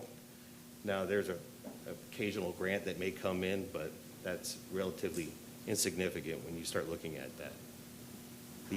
Our current needs are not abstract, they're not theoretical, they're real, they're measurable, and crucial. We have inadequate per capita ratios for both our, compared to our other local jurisdictions for our police and sheriff. We have increased response times that are measured and compared to national standards. And we have some difficulty with retention because we have people who want to go to other jurisdictions. So there are a number of ways that we need to do that, and we need to continue to strengthen that. I think one of the other things that was said over and over earlier was that the ordinance provides $10 million. That's not entirely accurate. The ordinance requires that the county administrator provide an allocation of $10 million for the board to make a final decision upon it. Is that correct? Is that one way, the best way to word that? So, and as we've seen in the past, before my election, this board has made decisions to give much less than the $10 million. They've taken the extra money and used it for CIP projects or other projects. Projects that have been on books, as Commissioner Wustel has pointed out, for 30 years in some cases. And that was $2 million for each one of these last years. So to say that it's $10 million each year and that we're taking $10 million away, that's an inaccurate way to really put it. But when I thought about bringing this forward to you all, it was, I kind of reflected on some of the changes that just happened in Tallahassee. So Tallahassee, we've got the Live Local Act that just changed, and we have the state legislature has taken away our ability to, I'll say, regulate putting affordable housing in through the planned developments. That has been removed. We've talked about that at land use hearings, which is a significant change. So while it may not meet the AMI and some of the ALICE data requirements, it's still a measure that was not there before. Notwithstanding, we have the yes in God's backyard that was added to it as well. So church properties can, as long as they're meeting, can bypass all zoning regulations if they build affordable housing on their property. That's another thing that was not placed in there that is now placed in the legislative, on the legislative record. Additionally, and I think the most important thing about it is that recently, and no one's mentioned it, that we just received $709 million of HUD money, $709 million. And when we met up in Pasco County at the board retreat with Pasco and Pinellas County, figures that were brought up there were like roughly 56%. Is that accurate, ma'am? Yes. So today's estimate, 56% of the funds of the $709 million have to be spent on affordable housing. 56%. That's roughly $397 million that have to be spent on affordable housing. That's 30 years of people coming to the board meeting asking for the $10 million that may or may not arrive. 30 years. And that has to be spent within 6 years? 6. $397 million has to be spent in 6 years. Would you rather come here and talk about $2 million that you may not get? Or would you rather spend your time and effort lobbying for the $397 million, which I am happy to sit down with anybody and talk to them about and start putting some real community housing out there?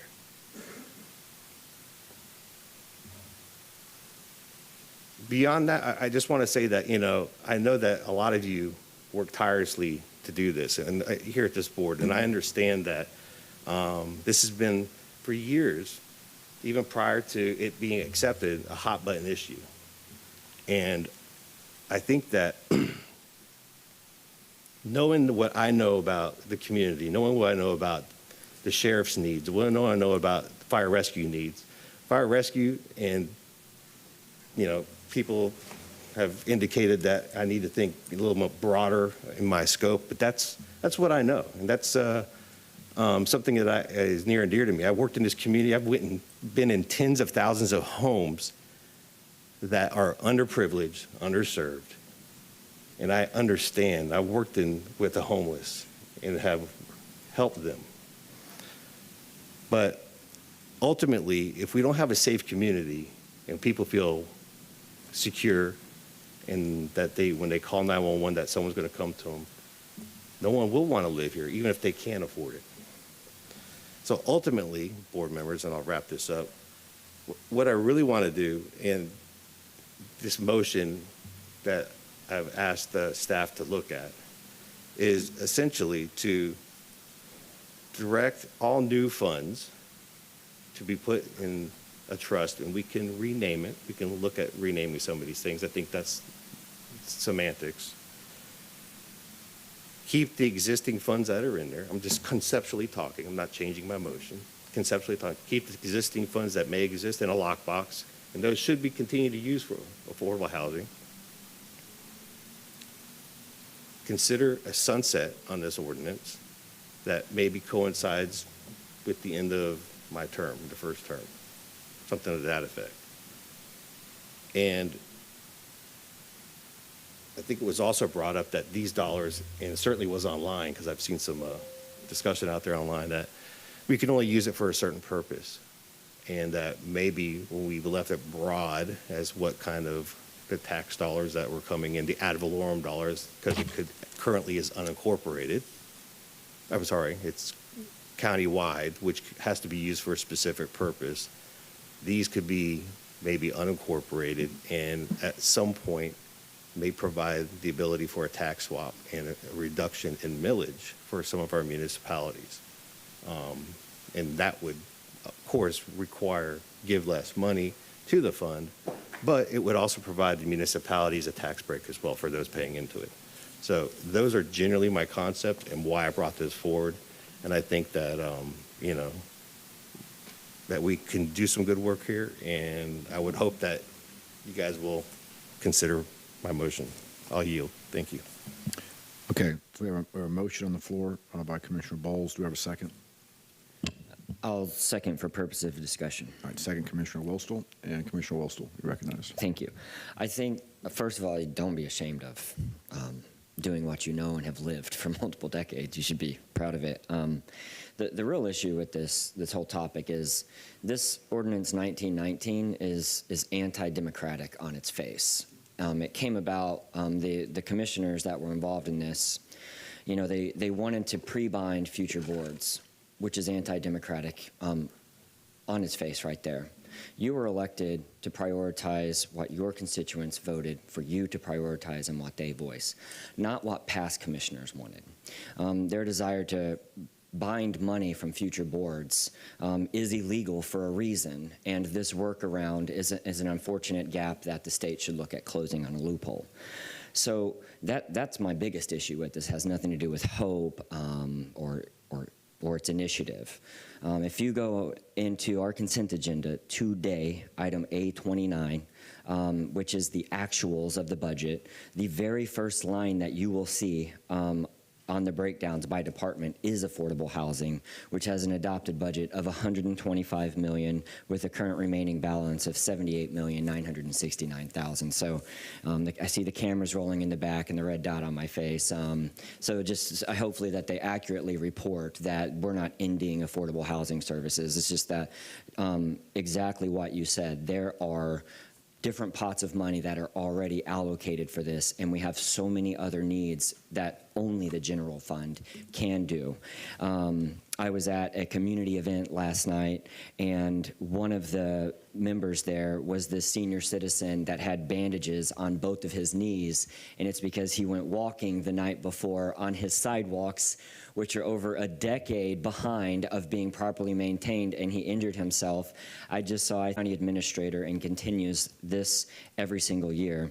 And you could then make a motion, once this money is freed up, to direct the county administrator to include in her recommended budget an additional millage swap that this board is already efficiently doing at 0.1. I think you could probably get it to like 0.16, which will get you $7 more million a year permanently to the unincorporated cleanly, and then you'll reduce the cost of living for all three of the municipalities, like you said, which will make their homes more affordable. Then you will have clean money that if you did that motion and then wanted to direct the county administrator to increase those additional funds for the remainder of however long until we catch up on these fire rescue services that we desperately need, that's the way that you should do it. Just cleanly remove it, direct her, and with 4 votes, we can increase the amount of millage rate swap that we're already doing. It'll increase. You can figure out how many more millions of dollars a year that's going to get you to the unincorporated permanently in perpetuity. You will reduce, like you said, the property taxes, and then we can direct those funds to what you were looking for fire rescue services. Which, look, it's the fire rescue is, because of decades of pre-board issues, I think it would have been around Commissioner Cohen and Meyer's time where they got the updated impact fees that had not been being properly levied from developers. And so now we have major disparities in that revenue stream. So I just think that that's the way you should do it. The way you're doing it now, we can advance it forward. I think it would unnecessarily draw out the emotional response, and you could just rip the Band-Aid off. We can do it clean, and then we can have the plan in the presented budget. That's what I think that you should do. So anyways, I yield. Commissioner Cohen. Well, you probably won't be surprised to hear that I think you ought to leave it alone. I definitely recognize what the intent here is in terms of to make a shift from the affordable housing money to a public safety focus. But I want to remind everybody that, and you said this yourself, Commissioner Bowles, this money, this $10 million is part of the county-wide budget. And the unincorporated budget is the money that has to be used for Hillsborough County Fire Rescue. So if you're going to target the dollars that would be saved here at public safety and you restrict it to what can be done with countywide dollars, what you're left with is certain sheriff's operations, particularly the jail, the courthouse, and other countywide public safety needs. Now, I am all for supporting the needs of the sheriff, but I want to remind the board, we give him 100% of what he asks for every year, and every year he returns money to us that's unspent at the end of the budget cycle. So there isn't an identifiable need there that's been pointed out to us that needs to be funded with these dollars. In terms of facilities, which is the one thing that this can be used for, I also want to remind everybody that CIT money can be used for that and was expressly designated for that purpose. In terms of the $709 million that's coming from HUD, that is CDBG money, I absolutely think that if the time comes where we actually get that money, which we have not yet, and we have a plan for the money that we haven't passed that yet, but if we have both of those things happen, we can always come back and adjust this accordingly.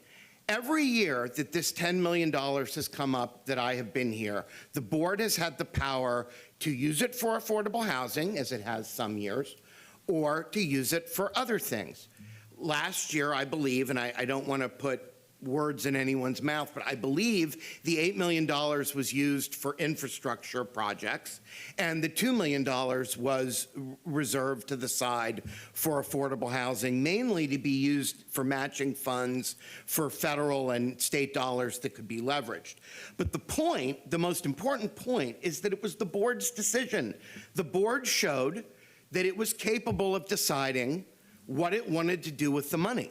So I'm not really sure why anything has to happen. The county administrator will recommend it, and as part of our budget process, the board can decide what it wants to do with the money.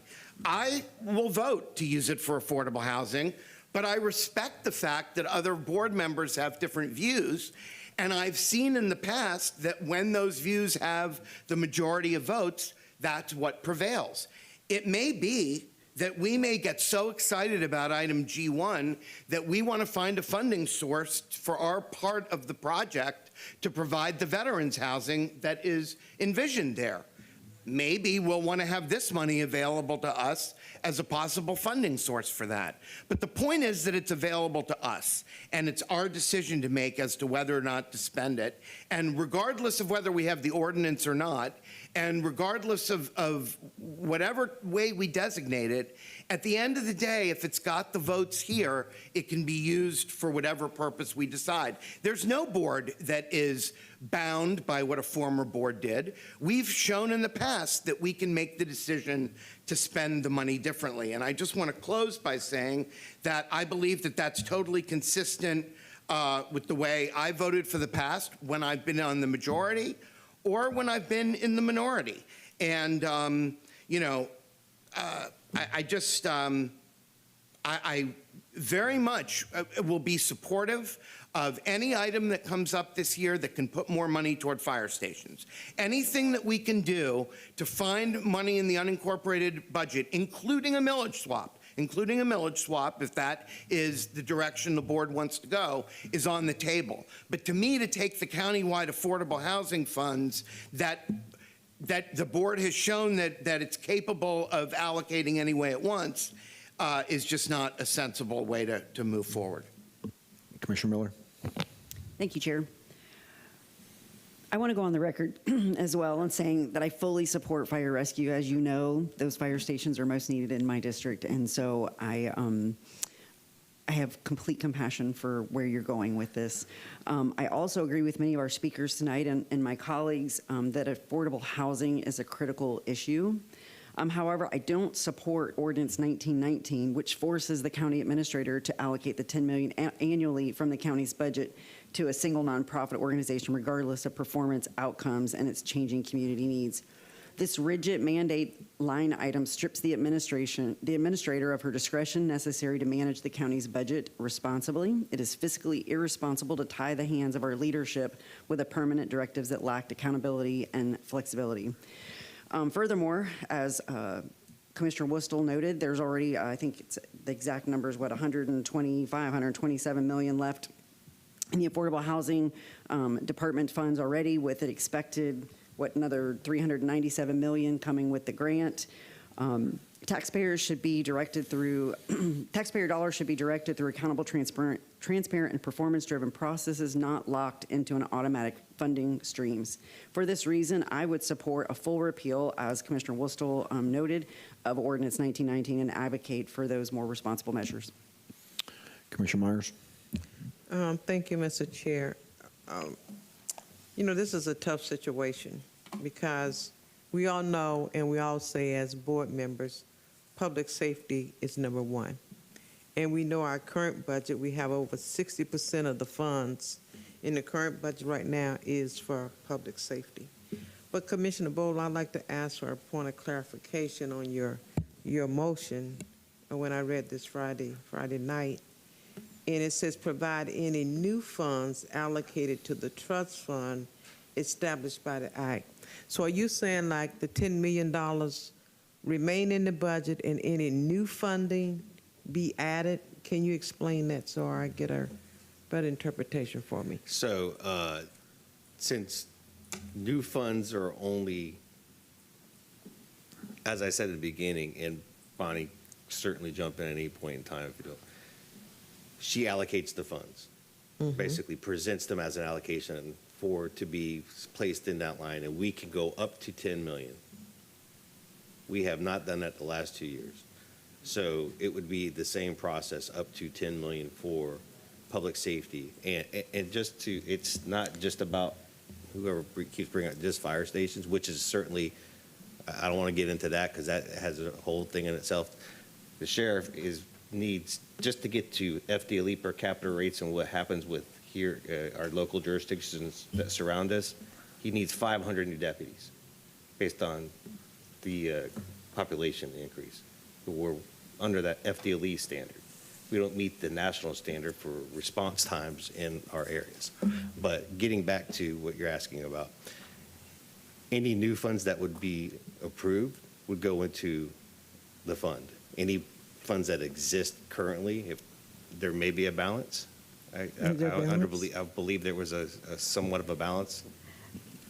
I'm sorry, because I actually was wondering about that question too, because I wasn't sure if you were talking about using the 10 million that I'm already putting in or additional 10 million. So I was unclear on that. For this upcoming the way budget? you said it. Yeah, the way it's written on the agenda item, that's what I'm Yeah, that would referring be to. new funds. So are you saying? Are you presenting $10 million to our budget in July? Yes, so sorry, okay, I think now I understand what you're saying.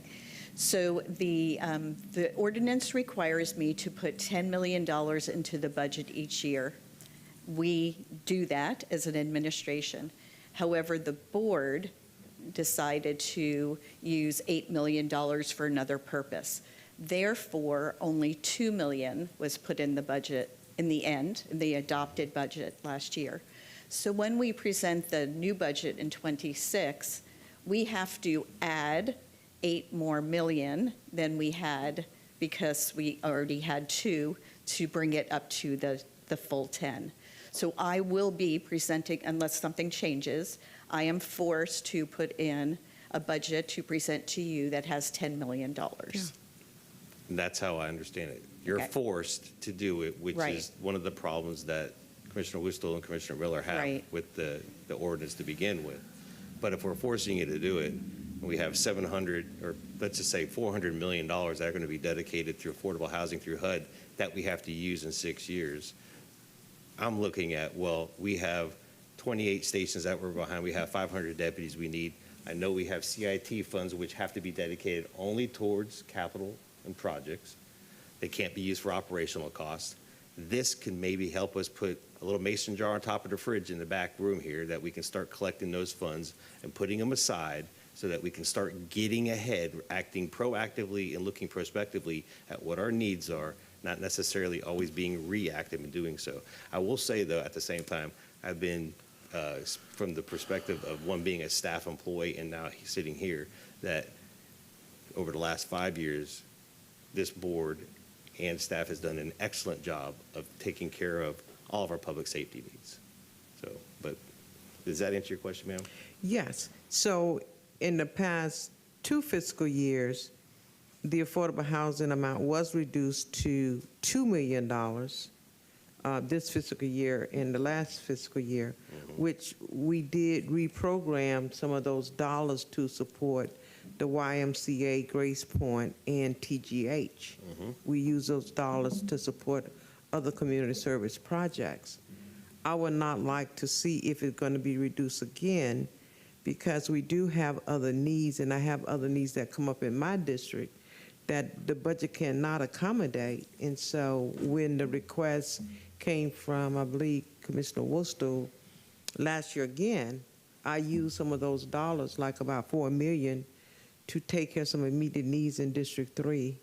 And so you have you bring up a great point, in which we have not received the $709 million from HUD, which would allow perhaps maybe we could revisit this at the time that the county received the allocation from HUD, that we know we have the funding in hand, because if it's over a 6-year period, then we could hold off on putting the $10 million in the budget, because we have $397 million strictly for housing, and can use the $10 million to be reallocated somewhere else in our budget that can go specifically for public safety. So if you want to maybe consider holding off until we actually receive those dollars from HUD. We know we have a plan in place. We know it's supposed to come to us at the next board meeting, but we have not received official notice from HUD of receiving an allocation of those dollars, unless we received something yesterday or this morning. Well, let me clarify if I could on that. We did receive, they did approve our action plan for $35 million, and then we will have our next step also So, but it is on a reimbursement basis, is the way that will work. So it's not going to, we're not going to get $709 million at once, but as we spend the money, we will be able to get reimbursed for that. And that reimbursement is a little quicker than what we get from FEMA, I presume. Yeah. I know that's a very long, drawn-out process. Commissioner Bowles, you're next in the queue. You have any comments? So just to I will entertain the thought that if there's a substitute motion that someone wants to provide, because I had not necessarily thought about the idea of the repeal. And one of the reasons why is that I know that that would require a 2 public hearing, because we'd have to have a repeal for public hearing. No? Am I incorrect, ma'am? Yes, no, sir. If this board were to move to repeal it, that would be a public hearing, but just one. But if we then turn around and do, you're talking directing through policy versus ordinance. No, I'm talking about adding the money back into 6 million back in to say, hey, we need to put it in another trust. So just to clarify, I think what you're talking about is if you did repeal the ordinance, but then you wanted to do something else, you could do that by motion. You could do that through your budget process. It doesn't need to be another ordinance, but if you did choose to do it as another ordinance, that would be another public hearing. Yeah, I was just trying to Mr. Chair, understand. may I answer? Yes, go ahead. Thank you, Mr. Chair. Sorry So Chair. it's because we don't want to do it by an ordinance because we would be pre-binding money, and this is your first opportunity to create your own budget for the next budget cycle. And you can put that in there, and then everyone else can continue to ask for what they want. And then as long as you get 4 votes, which sounds like you will, then you can organize that about $6 million a year was what I'm predicting if you increase the swap, maybe 5.5, I don't know. You can put it towards whatever you're thinking. And we can do that throughout the budget cycle before the September 18th meeting, around there. Yeah. Okay, and it's easily accomplished, and it's clean. Okay. One thing I just want to point out, Commissioner Bowles, is that to me it's two. I got other comments in general, but what you're trying to accomplish is it's 2 separate issues. It's how do we deal with the ordinance? Does it exist in some capacity, or do we rescind it? But then secondly, how do we redirect the monies? And the only thing that I'm going to suggest, and go whichever direction you want, is maybe bifurcate the 2 issues, and any decision on how to use the money or increasing the millage swap, that decision is either made at a subsequent meeting or during the budget process when we have all the information and all the budget and stuff in front of us, which I'm open to doing. Today I wouldn't be comfortable just taking them and saying, okay, we're going to put it over here today, and that's it. I think it should be a collective discussion with the entire budget, and when we have all the information or have the specifics, if we're increasing the millage swap, exactly what are the numbers associated with that? We don't really know that today, and I know I'd feel much more comfortable when I have all the information in making that decision. So just a suggestion, but to me, it's two separate issues. May I speak? Yes, go ahead. Thank you. So had the same concerns, and one of the reasons that I'm bringing it up today is because we're going to have our budget workshops, and we have to have this done by July, so we have to bring it before you, this board, then have if we were going with a substitute ordinance, let's just say we're going that route. If we did that, that would have to be adopted, then we'd have to have the public hearing, and then we'd have the budget meeting, the next meeting coming afterwards. So the reason why I'm doing it today in this way was, I'll call it time sensitive. To your point, I asked the same question because I was concerned about, what the actual number was, and Tom Fessler provided that it was like 59.7%. So it's a 10 million. If we took 10, it would turn into $66 million. So that would be the swap there. If we choose to go that route, and I'd like to see that happen, because obviously I think, if we're going to go with the ordinance, then we need to be more specific and put where the needs are in the community or out in the unincorporated area. However, again, if there's a a sense that there's a better way to do it, again, I'm opening to listening. I have one question, Yes, and I sir. think it's really for Christine.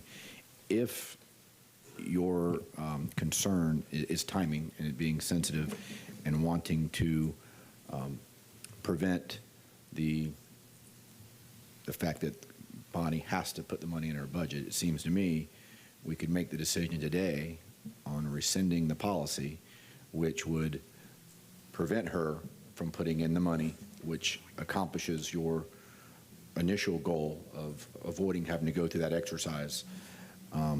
But then we can still increase the millage swap or make that decision at a subsequent meeting. Is that accurate? Yes, may I respond, Mr. Sure. Chair? Because this is in an ordinance, in order to repeal it, which is the most appropriate word, you would have to direct that today, but we would then have to bring back an ordinance, our normal process, and have a public hearing to repeal it. That can be done by the second meeting in June. We would bring the draft back at the first meeting in June, and then you'd have the public hearing. But unfortunately, with an ordinance, if it was a policy, you could make that decision today. But with regard to the millage swap and all that, that absolutely can be handled as part of the budget. Okay. I think we're getting there. Are you? Yeah, nope, I'm feeling it. All right. We've all gone around once. We're getting ready to start round two. I just want to be sensitive that we had a 10:45 and 11 time certain that we're behind now. Commissioner Cameron Cepeda. Yes, I just would like to add that right now, we have millions of dollars in our affordable housing fund, and we need to make sure that this money is easily accessible to people that really need these funds. Just wanted to add that, because as we can hear here in the room today, there's so many people, with needs, even right here in this very room, that we've heard about. So we need to make sure, the money's there. We have to make sure that it is easily accessible to those that need it. Wanted to add that. So we'd like to look into that as well. Okay, Commissioner Miller. Thank you, sir. Commissioner Bowles, I feel like if you go back and watch this, you're going to see that you actually answered your own questions. You said yourself that we trust staff to make the decisions for fire rescue and to negotiate contracts with the sheriff and to do all of that. I don't want to usurp your motion, but I'm happy to, and I just want to restate that I fully support a full repeal of this current ordinance as it stands. Commissioner Rollstone. Thank you. I would just, at this time, if you make a motion to amend the original motion to direct the county attorney to repeal Ordinance 1919 and schedule the appropriate public hearing. At that point, it will trigger you being able to guide the county administrator and an item with plenty of time to amend her recommended budget for whatever you were looking for with the millage swap potentially, and more permanent, about $6 million a year in perpetuity of funding to the unincorporated. So I suggest that you make that amendment to your original motion. That will accomplish everything to repeal Ordinance 1919 and direct the county attorney to schedule the appropriate public hearing, and that will resolve, that will get you to your endpoint, and then we can be done with it. Commissioner Bowles. So moved. I'll second. Okay, so we have a amended motion by Commissioner Bowles, second Commissioner Miller, and I'm just going to make a couple of comments. First of all, I think it's an excellent discussion. I agree with comments made by each commissioner, and I do appreciate everyone that came down this morning as well. I've consistently supported affordable housing. In fact, going back to when I created the county's affordable housing task force in 2005 and made the motion for Commissioner Scott to be the chair of that. Although I realize in recent years might not have been to the level that some would have preferred. I know personally the challenge is finding affordable housing. I've told the story to many folks over the last year. Last May, my son graduated from the University of Florida, was interviewing for jobs, and began searching for apartments. And he came home one day and said, I've run the numbers. I can't afford an apartment. Going to have to live at home. So in one way, that was actually good because it inspired him to go on to graduate school. But I know from firsthand experience that he was unable to find a place that he could afford in Tampa. So I do get it. I agree with most of the comments made during public comment. I believe we have an affordable housing crisis. It used to be years ago, the teachers and law enforcement and firefighters, if they were struggling here, could just go right across the line in Wesley Chapel. Everything was cheaper. That doesn't exist anymore. Now you're having to go across the line in Hernando County. I'm sensitive, I recognize the sensitivity of the Hope Fund, but in my opinion, the funding source is immaterial. The important thing is to continue making affordable housing a priority. We have significant challenges. Affordable housing is not the only one. I mean, public safety and transportation have always been our top priorities, and both are severely underfunded. So our goal from staff and from the board perspective has always been to leverage funding sources and be as creative as we can in order to stretch our limited funding as much as possible. That's why some folks supported in the past the transportation tax that was brought forward, because it would free up the general revenue dollars that could go toward public safety. We have a rare opportunity with this grant to dramatically increase affordable housing for 6 years. I think it was almost to $400 million. So I understand the importance of affordable housing funding. I understand the sensitivity of the Hope Fund, but that's what I struggle with, is that with all of our needs, why wouldn't we take this rare opportunity to leverage the grant funding we have for 6 years and address some of our public safety needs? So that's where I'm at today. Not made a final decision, but I am going to, support, taking the next step, which allows us to get the additional information, more specificity, and hold the public hearing. So for the purpose of today, we'll support moving forward, and then we'll see when we get the additional information that comes back. Okay, so we have a motion, we have a second. Please record your vote. Thank you. Are you in queue? Okay, Commissioner Mars. Are we saying repeal? Commissioner Bowles? The statement we have on the agenda item, we changed the language to repeal? Okay, thank you. Okay, please record your vote.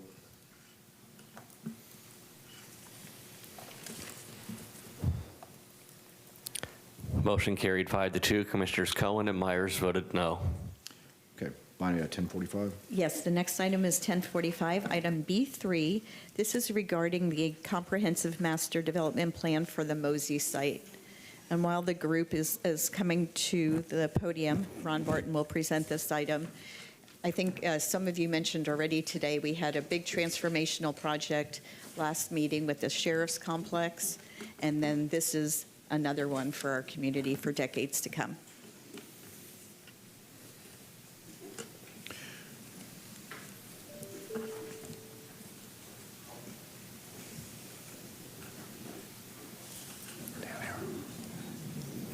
Go ahead. Thank you. Good morning, Ron. Good morning, Commissioners. As Bonnie mentioned, Ms. Wise, this is B3 on your regular agenda. It's a Phase 1 pre-development agreement to create a master development plan for the Mosey property that we'll talk about in just a minute. And it's an agreement between the county and an entity called AKP Renaissance LLC, which is the developer.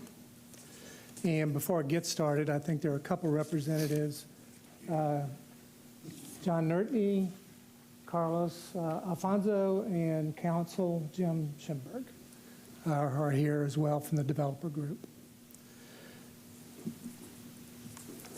By way of background, because we have, I think, at least 2 commissioners that have come on since we started this process, we issued an RFP to seek out a master developer for the Mosey property and to work with the county in how that would happen.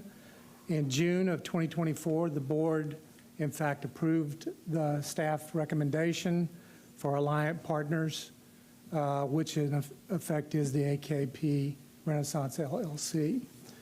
The agenda item that you have before you, and is consistent with what we told you we would do, is we would do a two-phase process. The first phase was to enter into an agreement with the developer to, in essence, prepare a master development plan. So what is it going to look like? And to achieve entitlements for the property to include land use changes and rezoning. I will remind you that that's in the city of Tampa. Below Fowler is city of Tampa, so our property will go through the city of Tampa's regulatory process. Again, just a visual reminder, the yellow area defines the Mosey property that we're talking about in the development process, with the exception, if you see the blue, that's the existing science center. And that's bound by a lease that you approved with them. So they're an integral part of the planning process as we go forward, but they're excluded from the land area that will eventually come into a conversation with the master developer. So just for way of background. The agreement summary, as I said before, is to prepare a master development plan. What's it going to look like? What are the uses? How's the site going to be configured? What are the scale of the projects? What's the infrastructure needed to support that? All of those are things that we will work on in this agreement.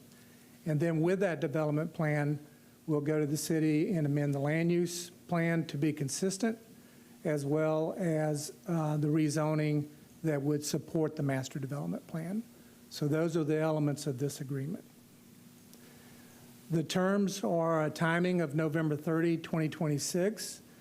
I would say internally we all feel that we can beat that timing, but I do want to remind everybody we'll be going through a regulatory process just like any developer would, so we'll be subject to that process. The developer is going to incur the cost of the scope that we've defined, which is not to exceed amount of $666,930. That builds in a 10% contingency for us as well. And the terms of this agreement call for the county to reimburse the developer after expenditures and delivery of product for 50% of that. And we believe that's a fair business arrangement with the developer, as we're still the owner of the land. We still control the disposition process. And frankly, our developer is a little bit at risk in taking this approach with us. So we think it's a fair business term. There's some key planning assumptions. You've been a part of that process, but the indoor sports facility was talked about with you previously. And so we'll be working with TSA to explore how that would happen, and the master developer as well. We need to explore with TECO some specifics related to transmission line on the property and maybe squeezing those easements to give us more developable land. As I mentioned before, the Science Museum stays, it operates. We actually, in fact, collectively believe this development will enhance the Science Center's operation. And as I said before, we'll be looking at how we might be able to reuse Mosey West, which is, as you recall, the old entranceway, a very large structure, and how it might be integrated with the indoor facility, maybe as pre-function space, cafe, merchandise, some things that be supportive of the indoor facility, and/or a film studio, which has always been an objective of looking at the property as well. Future steps, after completion of this phase one, we'll be bringing back this master development plan so you see it. There'll be no surprises. You get to bless what the concept is and how it'll be developed. And also, importantly, we'll be working concurrently with TSA on how the indoor facility fits. And then lastly, the next step, phase two, is when we complete and you accept all of these, we would enter into a development agreement with this developer. And that's where we identify the terms of disposition of property, timing of that disposition, the value of that disposition, and what do we get with that disposition of property in terms of development projects. That's a phase in the future. after this is completed. I do have a requirement. There's a Scribner's error narrative number that needs to match the actual number in the parentheses. And so the amended agreement will read $666,930, which matches the number in the parentheses. And to continue in that sentence, we'll amend to $333,465, which matches the specific number in the parentheses. I apologize for that. We do have to make that amendment, and it'll be reflected in the final agreement.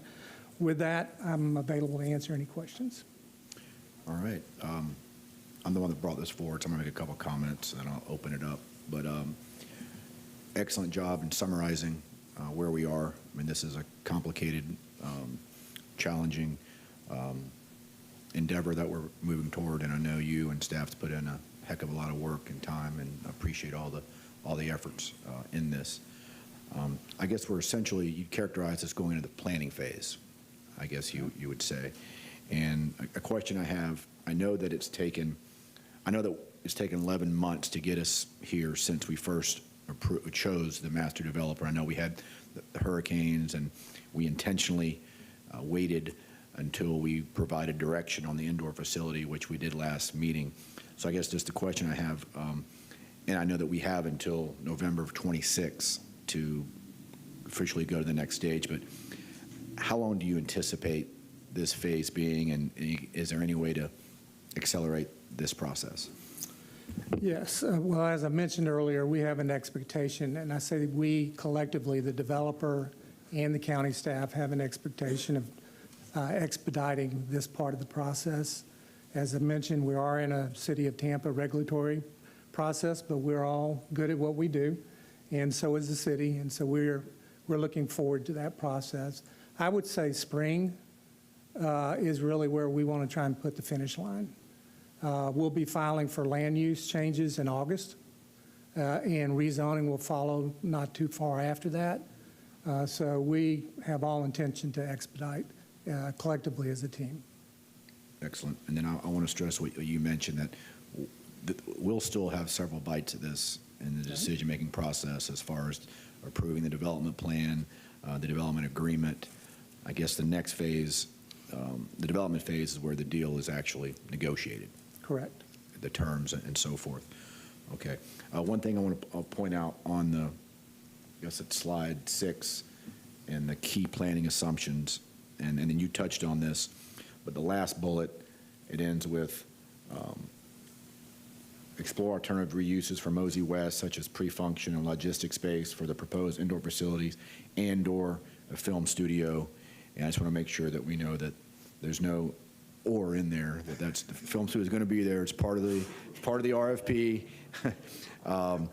So and I know that wasn't your intent, but I want to point that out.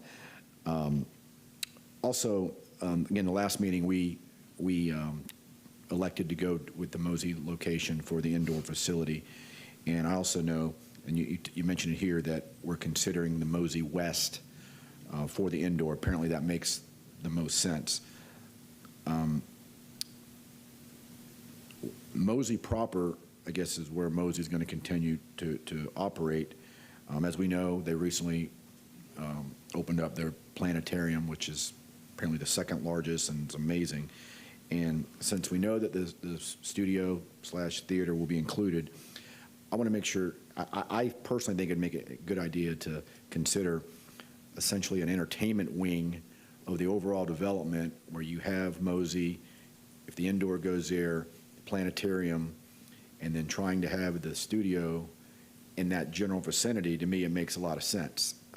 Again, I'm going to defer to the experts, but I think that perhaps we should think about, exploring something like that. It'd really, I think, be something special. And then lastly, as we know, USF's got some amazing things going on with their new stadium and the development that's going to occur at the golf course. Again, we're looking at 4 to 5 years down the road, but when our development's fully comes at the ground, the stadium is operational, the golf course is developed, that area is going to be fully transformed. It's going to be a true destination. So I've had preliminary conversations with Mike Griffin, Will Weatherford, USF trustees, and at the proper time, I'd like our team to engage with them to explore, if or how our development projects could work together and complement each other and try to ensure that we're not competing against each other. I'm not saying that's now. Whenever the appropriate time is, I think it'd make a lot of sense that we just engage those folks to make sure that we're kind of all singing from the same hymn book, if you will. But with that, again, excellent work getting us here. Appreciate all the hard work. Commissioner Wostel. I was just going to commend the item. If you want me to move to approve it, I can, or if you want to do it yourself, I'll just second it. But I just think that this is properly promoting density where it belongs, and it's also properly placing unutilized land back on the tax rolls. And selfishly, I think that every child should experience a planetarium in science. It's incredible. And I think that, we had already put Mosey on notice because it never really transformed in what it was supposed to be, and they need something to help them function properly, and I think that this is going to keep them in the community. So if you don't have a preference, Chair, I can move it, or if you would like to do it. You can go ahead and do it. I will move for approval. Okay, we got a motion, Commissioner Wostel, second Commissioner Myers. Commissioner Bowles? I just quickly wanted to ask, when we're looking at the development, can we, I had some conversations with Mayor Andy Ross in Temple Terrace and fewer conversations with Mayor Castor, but the fact that it exists in this weird little corner of 3 municipalities in a way, the City of Unincorporated, Hillsborough County, Temple Terrace, and City of Tampa. Can we make sure that we're coordinating with them? Because I know that Temple Terrace is really, even though it's like right over there, it's so close that they're going to benefit from this, and they may be able to offer some opportunities for us as well. And I have no doubt that City of Tampa, as it rolls back, maybe this acts as a catalyst for that development that is always thought about growing up and down Fowler. I know that's not your purview, but that's something that's been wanting to happen with the former University Mall and that kind of stuff, how we were looking at that. Maybe this will help spur that along. But just that we're including those other municipalities would be great, along with USF and the stadium and whatever they're doing there. All that's going to be just a, flashbang, get it to go. Sure, we will, and I've talked to Mayor Ross already, and to the chair's point, we need a conversation with all the partners. I think it's going to be transformative for the entire area, and not just our project, but the redevelopment of the Claw and the other things that can happen. University Mall still needs nurturing in terms of its redevelopment. So it's really a chance to not look at historical demand, but to define new demand for the marketplace. So we're excited. Excellent points. Okay, we got a motion, Commissioner Wostel, second Commissioner Myers. Please record your vote. Motion carried 7-0. Thank you. Thanks, Ron. Okay, Bonnie? Thank you. Our next time certain item is 11 o'clock. It's item B4. This is to review a procurement protest of the hearing master's decision regarding a protest regarding materials processing facilities for solid waste. Sam Hamilton from the County Attorney's Office will take you through this item. Morning, Sam. Good morning, Commissioner. Sam Hamilton, County Attorney's Office. I just want to briefly speak to the process with respect to this appeal. It's governed by a county ordinance. The county has a procurement protest policy and procedures ordinance. Based on what that ordinance provides, in your review, you should just consider what's on the record. And obviously, it's a pretty extensive record. It's already been provided. You shouldn't consider new evidence or new issues. After you've heard from both sides, at this juncture in the process, by simple majority vote, you have the choice of either affirming the hearing master's decision, or you can remand it back to the hearing master. If you remand it back to the hearing master, what the ordinance provides is you should state the reason, specify the reason for the remand, and the issues that the hearing master should address. The ordinance also provides that each party has 10 minutes to speak. That's inclusive of any rebuttal. So if a party wants to save time for rebuttal, they should so indicate at the beginning of their presentation. Obviously, the board can ask questions as long as the parties have their respective time frame. With that, it would now be appropriate to hear from the parties, starting with Balcones Resources representative, which I believe are representatives from the law firm of Carlton Fields. You will then hear from the county. That will be Scott Stromer and Julie Mandel from the county attorney's office. And I'm obviously here to answer any questions. Thank you, Sam. Good morning. Good morning, Commissioners. Good to see all of you again. We'd like to reserve 2 minutes for rebuttal. I don't think I'll take the full 8 minutes going through this, but just to be sure.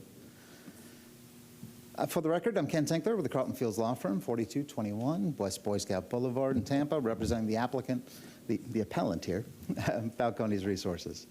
Let me remind you of a little bit about how we got here today. My client played by the rules that you set.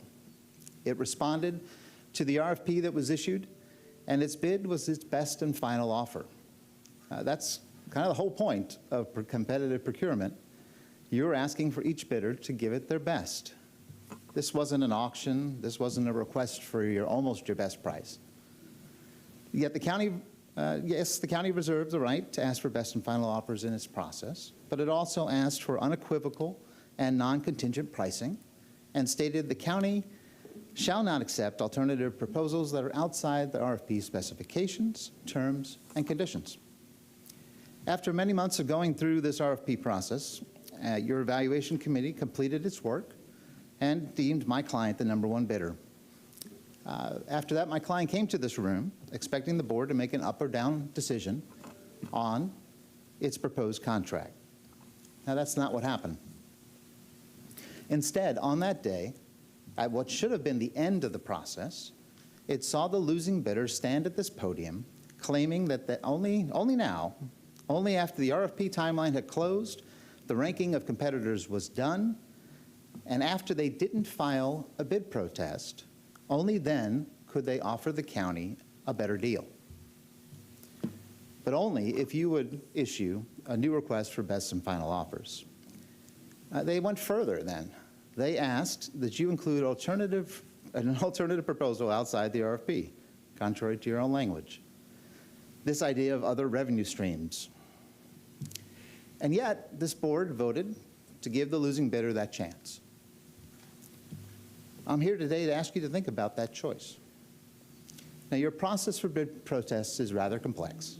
What we have to ask you for here today, formally, is the ability to go back to the hearing master for additional proceedings, as your code requires that step before you can make a final determination, hopefully in our favor. I'm sure you're asking now why you want to do that. And I certainly understand that you're the final decision maker when it comes to the county, and all of you want to protect the taxpayer. I'm one of your taxpayers. But there's a simple answer to that question. In his decision, your hearing master stated in a footnote, I'll quote him here, "To avoid the possible appearance of impropriety, the county may want to consider extending the period of the cone of silence until the commission meeting where the matter is being considered." Now, at first, this sentence just appears to be a simple recommendation. But when you look at the case law in the state of Florida, this sentence by the hearing master jumps off the page. It reflects a choice that this board made that goes way beyond this one particular matter and threatens the integrity of your overall procurement system, which could damage the county's reputation. The Florida Supreme Court back in 1931 gave us clear guidance, and that case has stood the test of time. Yes, the board has discretion to make decisions to vote yes or no on a contract, but it cannot provide what the court labels as, quote, opportunities for favoritism, whether any favoritism is practiced or not. That remains the law today. Now, I'm sure this makes sense to you. Procurement decisions, how you spend the public's money, should be done via fair competition on equal terms. Equal terms means setting the rules and living by them. Opportunities for favoritism give one side an advantage, even if you didn't mean to. Now, I know each of you care about using the public's money wisely, but using it wisely also means having clear rules that all contractors and the county has to follow. So one of the keys here is whether the board, even accidentally, created an opportunity for favoritism. Your hearing master flagged this vital issue. By letting the losing bidder appear, and then by giving him the chance to bid again on the very terms that he requested here at this podium, you clearly created an opportunity for favoritism. Now, how do we know it's an opportunity for favoritism? You have to look at who could benefit. It's very clear the only one who could benefit from this action was the losing bidder. Your RFP asked for unequivocal, non-contingent pricing. Our client gave you that. The RFP barred our client from making alternative proposals. Yet that's exactly what the competitor asked you to do. Now, the hearing master, despite pointing out this key problem, then ignored it and the essential requirements of law. The rest of his conclusions of law go astray from this point, as clearly your policy provides for sealed bids, fair competition upon equal terms. He ignored the case directly on point from Sarasota, where the court determined that a public body does not have the discretion to violate its own rules.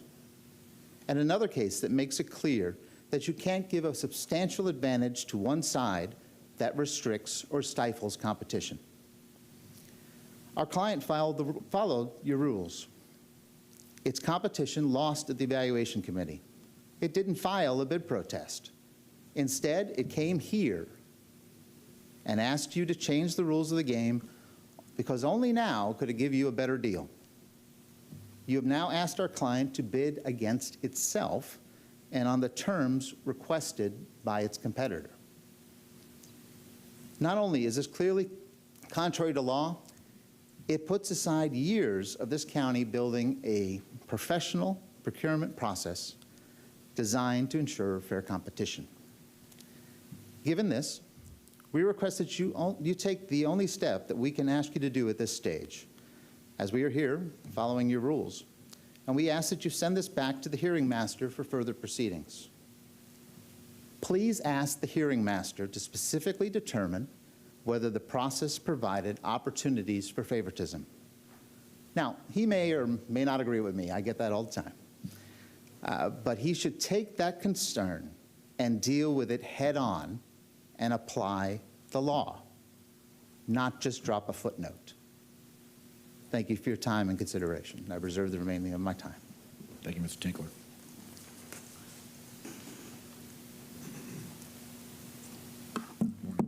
Good morning, Scott Stromer, Procurement Services. As directed by the board, we issued a request for best and final offers. Balcones protested that request, which automatically paused the procurement process. After careful review, I denied the protest and affirmed the board's right to request best and final offers. Balcones then appealed my decision to the hearing master, after which the hearing master independently affirmed my decision and the board's right to request best and final offers as the final decision maker. At this point in the process, I recommend the board affirm the hearing master's decision, which would allow us to unpause the procurement process and proceed with the request for best and final offers as the board originally directed. Thank you, Mr. Stromer. Morning. Thank you, Julie Mandel, County Attorney's Office. I was the attorney that served in the capacity of defending the decision of this board and of Mr. Stromer in this process. I just want to just very briefly highlight the decision points that the hearing master came to and state the same recommendation that Mr. Stromer just did. For the hearing officer, after a relatively lengthy hearing, several hours, came to the following conclusion that you are looking at today. Addendum 4, which is the best and final addendum, is consistent with the RFP, county processes and procedures, and Florida law. The director properly came to the conclusion it's director's decision. Thus, the director's decision must be upheld. When looking at this, the hearing officer made several findings. First, that the board, you, are the ultimate decision maker to award an RFP, and you clearly had the right to request the additional information that you did through the BAFO process and to request that additional information be sent back to the evaluation committee. Now, Balcones, as you just heard, has argued that they were denied fair and equal treatment under Section 3.206 of the county procedure policy. However, the hearing master, in looking at that particular issue, noted that the board had the ultimate authority to reject all the proposals and reissue the new RFP, in which the detailed responses were available to the protesters. That issue was discussed in front of the hearing master, and that issue was determined not to be the correct process, and that you were able to make the decision that you made. I think it's also important to note that the intent of your request was very clearly as part of your motion to request the BAFO in the second of that. And that was to maximize potential cost savings for Hillsborough County and invite the two respondents to propose alternative revenue sources that could generate additional income for solid waste enterprise fund. That is certainly within your public purpose obligation and certainly within your authority, and the hearing master upheld that. Again, I just want to reiterate for the purposes of the record and for you that the hearing master, although there was a discussion of a footnote, I'm not sure how relevant that is to your ultimate decision, the board, as the ultimate decision maker to award the RFP, clearly had the right to request the additional BAFO as requested in Addendum 4. And as Mr. Stromer has said, depending on your decision today, one or two paths. Either one, it goes back to the hearing master, or two, this process is not finalized. This process will go back to the reissuance of the BAFO and will allow the two entities that responded originally to go back and provide that information. I'm available for any questions. Thank you. All right, thank you. Mr. Tinkle, you've got 2 minutes and 45 seconds. I'll be even faster than that. The footnote is so important because it not only deals with this case, it questions your entire process. It questions whether or not your procurement process meets Florida law. And that's why we're asking you to take this back to the hearing officer so we can go through that in detail. He can justify if he believes you're in good standing here, then he can lay that out for you. But not in a footnote, in a finding that actually applies the law to this circumstance. None of us, I think, have ever seen the board take this kind of action. So you're in a unique place here today. I ask you to consider whether you want this process going forward and whether or not this was fair to the folks who followed your rules. Thank you. Thank you, sir. Okay, with that, going to board discussion. Commissioner Wilstel. Thank you. I respect and appreciate all of the parties involved. One of the things that stuck out to me from the appellant's counsel is he said that his client came here expecting for us to vote up or down, not coming here to expect us to vote up. There's always the reality and the chance that at that meeting we decided to not agree to whatever contract was put before us, and it was acknowledged today. If the board, I'm not going to make a motion. I'm happy to support if we really feel like there's some compelling reason for us to go back to the hearing master, whom already affirmed our position. But you know, we're faced with challenges every single day, difficult challenges on this board, and one of those that we've been faced with a lot since I've come here is a lot of departments coming for rate increases, and us taking the opportunity to explore and challenge staff to get the best options for our community, I think, is our right as the final decision makers. I stand by my original decision. I think that it makes sense, and I think that the community is going to benefit for that. The suggestion that it created an opportunity, an unfair advantage for one or the other, the original bidders, nobody was excluded from our direction to go back to staff. We didn't say that the original bidders couldn't change their bid, or the one that was originally selected couldn't amend their proposal to match whatever our suggestions were. We opened it up to everyone on an equal and fair playing field, and I still stand by that original decision. So I will leave it up to the board, though. Commissioner Cohen? Interestingly enough, in the history of this matter, I was on the losing side of the vote. I actually voted for the appellant. However, I support affirming what the hearing master did. It's up to the board to make the decision. And in this particular case, the board made a decision consistent with the RFP, and that's the way that it works. And just like you said, Commissioner Wastel, it came with an expectation that we were going to vote it up or vote it down, not that we were just going to vote it up. And that's the way the ball bounces. And the board decided it wanted more, and that's what I think the board is entitled to get. So I will make the motion to affirm the hearing master's decision. Second. Okay, we got a motion by Commissioner Cohen to affirm the hearing master's decision. Second, Commissioner Myers. Commissioner Bowles. Thank you, Mr. Chair. Two things, quickly. Can I make a motion to waive the rules, since basically we're going to extend beyond the lunch hour recess? Well, it was my fault, essentially, with my F1. Completely agree, but let's do it after this item. Okay, I just want to, anyway, I just want to kind of squeeze it in here real quick. With that, I also wanted to say that we did just do this with debris. We did the debris pickup. We had a whole process that went through.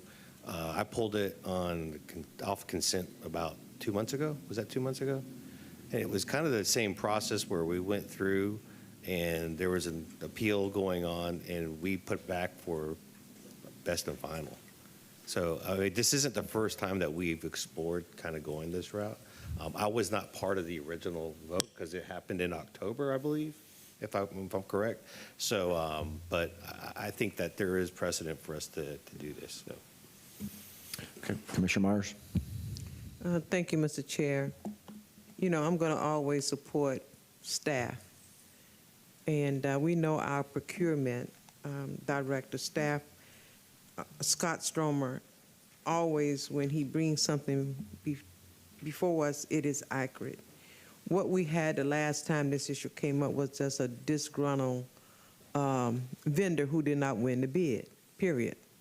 And he had the opportunity to appeal, and he did not. And he thought coming directly to the board, we would change our mind. And so we have to respect the county's process. I was on the losing end and probably be on the losing end again today, but we just cannot have where vendors cannot follow our rules. And now when you look at this not going back, because I'm not going to support going back to the hearing master because he's already ruled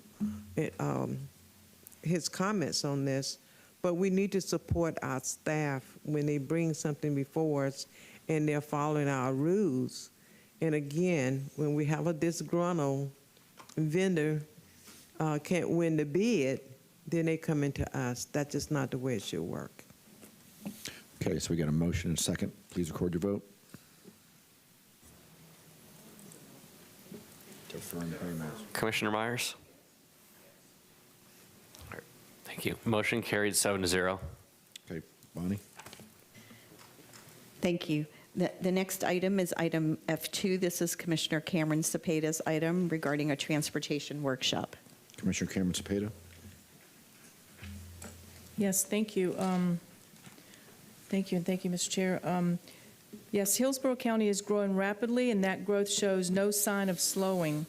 Projections estimate that within the next 20 years, our population will reach nearly 2 million residents, an increase of approximately 500,000 people over today's numbers.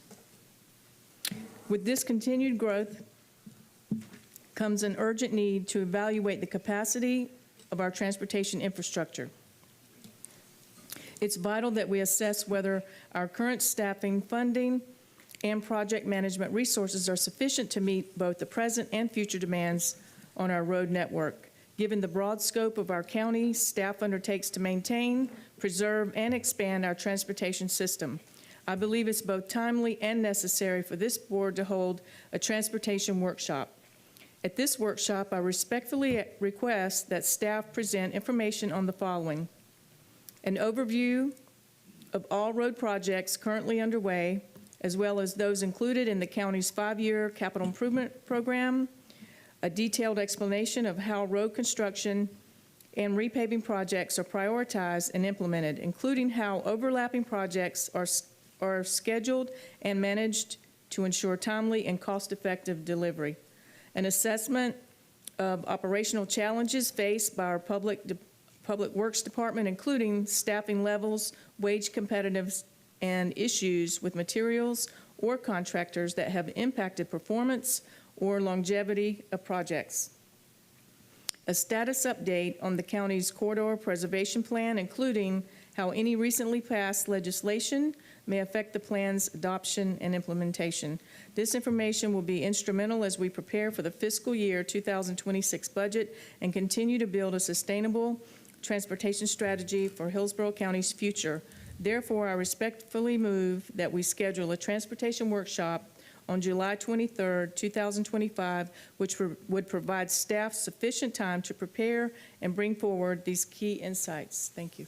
Got a motion by Commissioner Cameron Cepeda. Do you have a second? I'll second it. Second, Commissioner Welsel. Commissioner Miller? I support this motion to hold a transportation workshop on July 23rd. As our county continues to grow, it's essential that both the board and the public have a clear understanding of how road construction and repaving projects are prioritized and delivered. This workshop is an important opportunity to assess the current projects, better understand operational challenges, and ensure that our planning processes reflect the needs of our growing and diverse county. I'd also like to add an item, and please correct me if I'm wrong, but isn't it the current practice to divide transportation projects equally among commission districts rather than solely based on demonstrated need or projected growth? No. No? Okay. I would like to add to the list Lane that miles. we allocate resources, that we have a discussion around how the resources are allocated by districts. Bonnie, do you understand all that? We can include that in the workshop. Thank you. Right? And just to be clear, or correct me if I'm wrong, don't we usually do it by lane miles? Lane miles, right, because every Percentages? district is different where we have county miles. Because 1 and county 3 roads, have right. a lot in the city, and, okay. Correct. Commissioner Miller, anything else? Okay, so we got a motion and a second. Please record your vote. Motion carried 7-0. Okay. Commissioner Hagan, the next item is yours regarding the Wade Boggs Athletic Achievement Award. And if we could just have a motion scheduling this for the June 18th meeting. So moved. Second. Motion, Commissioner Welsel, second, Commissioner Miller. Please record your vote. F3. Sorry. Hold on. Technical difficulties.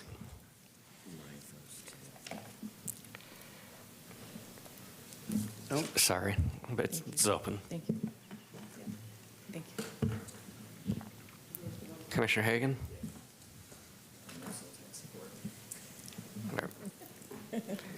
Thank you. Motion carried 7-0. Next item. Thank you. We have 2 staff reports, and we'll be bright and brief.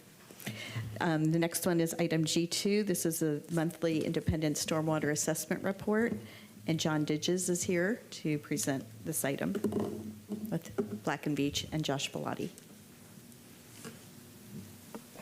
Good morning, Mr. Chairman, Commissioners. It is still morning. Good. All right. Thank you. Appreciate this opportunity to give you an update on our regional stormwater assessment and the status of that. Quick refresher. Our major objectives are to evaluate cumulative flooding impacts from last year, evaluate the stormwater needs, and develop conceptual recommendations. We are substantially complete with Phase 1 and are currently working on our Phase 2 to achieve those objectives with focus area investigation and recommendations, evaluation summary report to be brought to you next month, and then continued stakeholder coordination and input. Brief status update, our data collection and evaluation, we're still getting information in. All of our municipal information has been received, but we're still getting some information through the Public Engagement Hub. Our preliminary analysis of Hurricane Milton flooding, we're right now working on those focus areas, and we got a lot of information during the public engagement. We'll likely be expanding those focus areas. Our commissioner and City of Tampa council interviews, that's all completed and done, and stakeholder coordination also has been completed. Our public involvement and community engagement events, I'll touch on that in just a minute. We've completed those, and our evaluation summary report is in drafting right now. That'll have some findings and recommendations. That'll be somewhat of a briefing to the board planned for next month. So to touch on the open house events, there were 8 of those, and we had what I think is excellent participation, and a brief word of thanks to your staff and your communications teams that worked with us to make all that happen. I think it happened very seamlessly and came together very nicely. So quick updates on these numbers.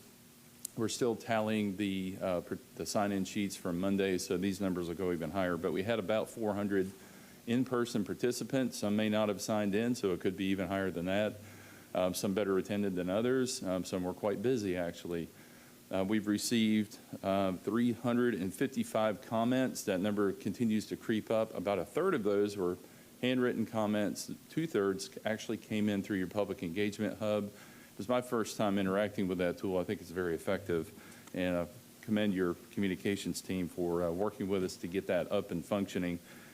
That engagement hub will be opened. They extend it through this Friday, May 23rd. For anybody listening, you can go out there and review what we're doing, and you can provide additional comments.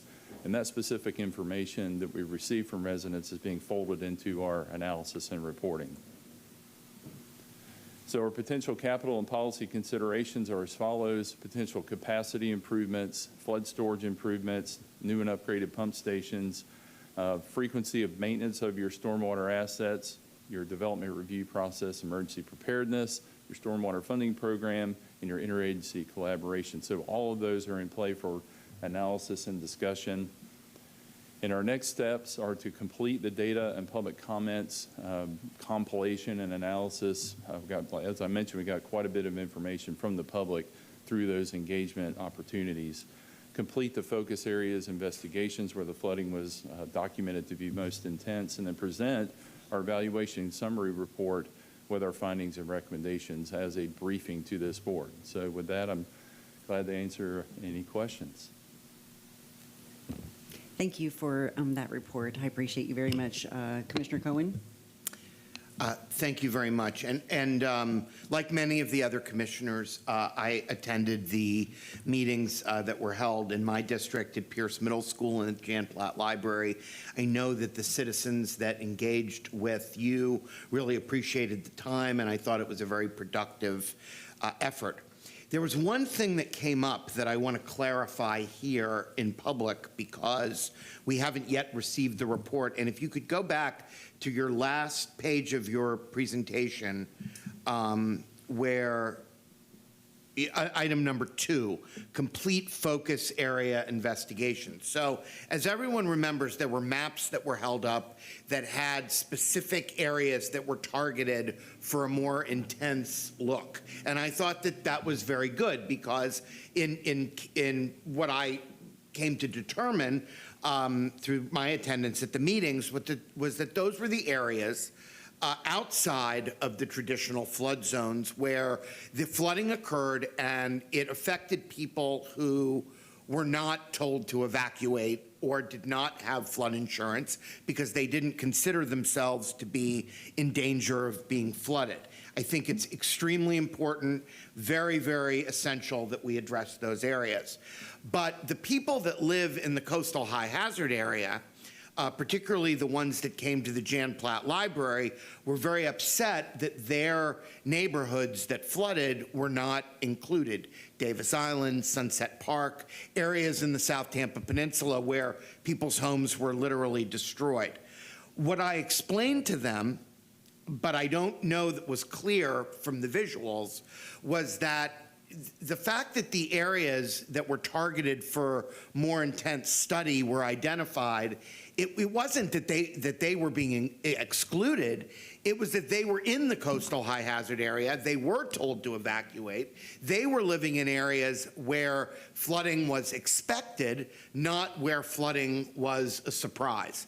I think it's very, very important, however, in the final report that we acknowledge that explicitly, that we explain that we recognize that flooding occurred in the coastal high hazard area, and that we not ignore giving recommendations to those areas in addition to the areas that were something of a surprise to us.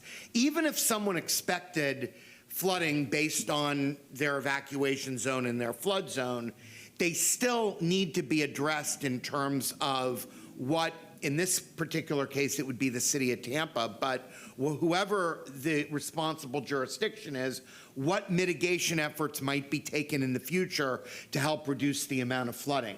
I think that we can't assume that just because someone lives on a canal and they were in flood zone A, that doesn't mean that their situation doesn't require attention.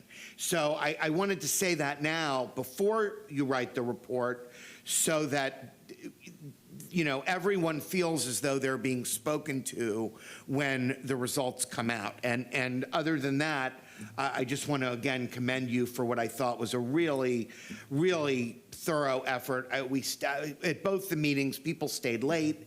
They were able to really share their experiences, their documentary evidence.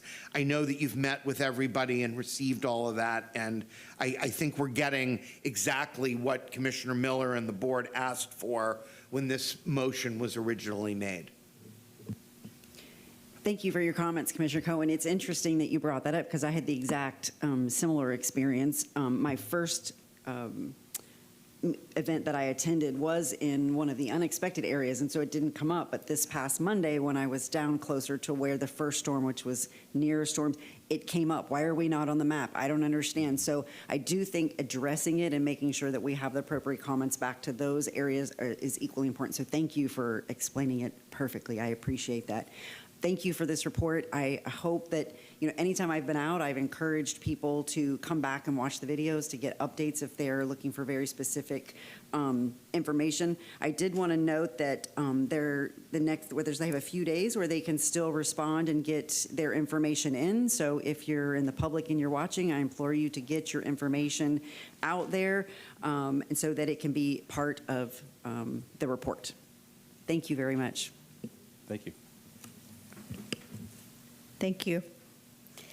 We have one last staff report, which kind of ties into the one that we just heard. This is item G3 regarding our hurricane preparedness. We all know what a year we had last year and how all of our departments work so well together to get us all through that. We thought it was important for our staff to come forward, explain a little bit about what we are doing to prepare the community, and that way you have the information that you could share with your constituents as you are out and about as well. So with that, I'll turn it over to Chief Doherty. All right, good afternoon to the board, and thank you for, I know we're running late here, so we'll make it as quick as we can, but first thing I want to do is thank the board and all the, my bosses, Greg Hordell and Bonnie Wise, and the community, as most all the commissioners have reached out to me this week. Unfortunately, we had the passing of one of our captains, Captain Jeff Brown, with 34 years serving Hillsborough County Fire Rescue active duty, that passed away over the weekend. And I really appreciate all the kind words from the community, from the commissioners, to show that you are people. You have a lot of hard decisions to make, but to show that side of you to Hillsborough County Fire Rescue and our family and his family, we're greatly appreciative. So thank you for that. So with that, we'll start the presentation.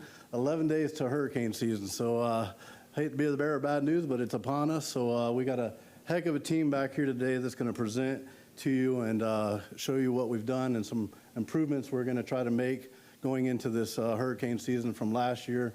But I also want to say thank you to the leadership for tasking us with how do we improve upon what we did last year, because I think this team, when I say team, all of our internal and external partners, everybody within the county, all of our partners outside the county, work together to do the best that we really could do with the situations that we were faced.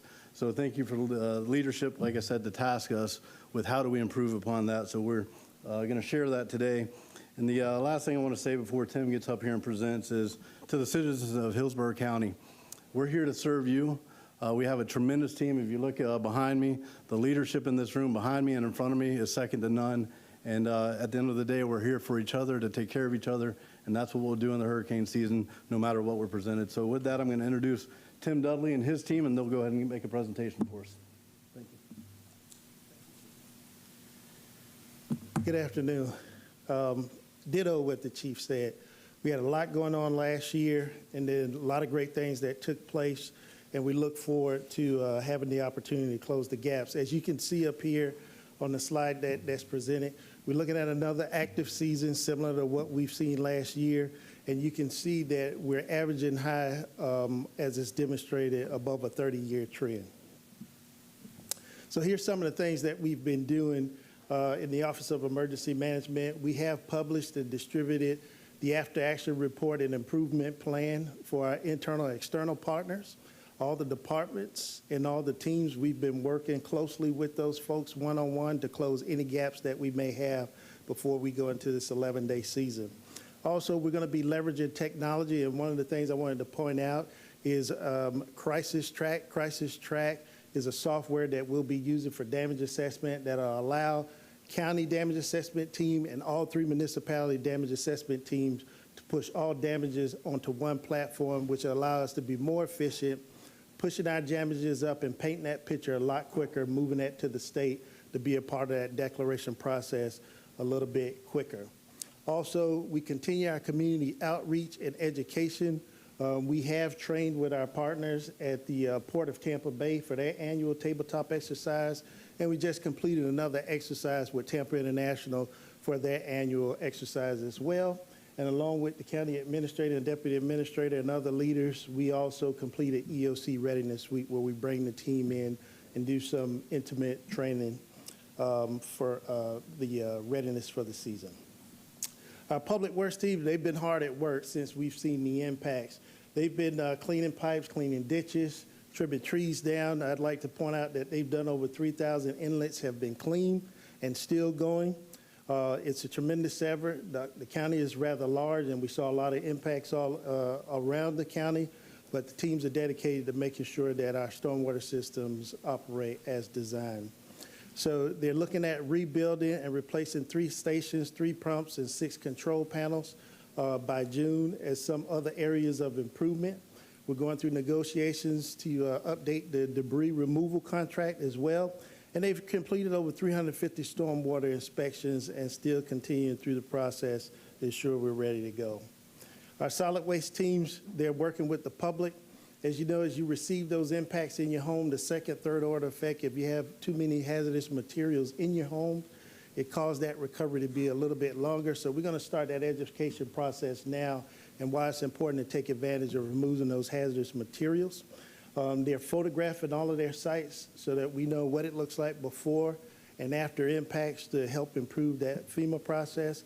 And all their teams have been trained and will continue to train and prepare the public as well. Our water resource teams, these teams have been hard at work as well.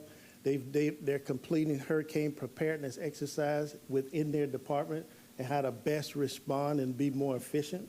They've added a new emergency response coordinator as well to coordinate between the public works team and the emergency operations center and any partners as well to ensure that we can get that infrastructure back up and running as quickly as possible.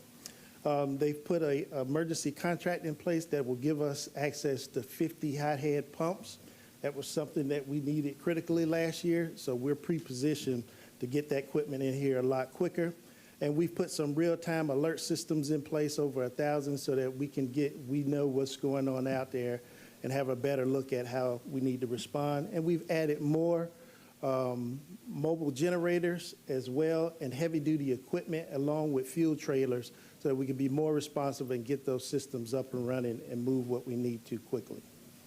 Our Conservation, Environment, and Lands Management team, along with our Parks and Rec, These are the first teams we sent out for sandbag operations. We did over 200,000 sandbags here last year that we pushed out between our teams and different municipal teams. They've made the sandbag machines that we've invested in more efficient, which allows us to have 60,000 sandbags on standby right now, and we're going to do another 10,000 by July in preparation to lean into the season. So with back-to-back seasons, we saw that really tested us in making sure we had enough materials and ready to go as we move out there.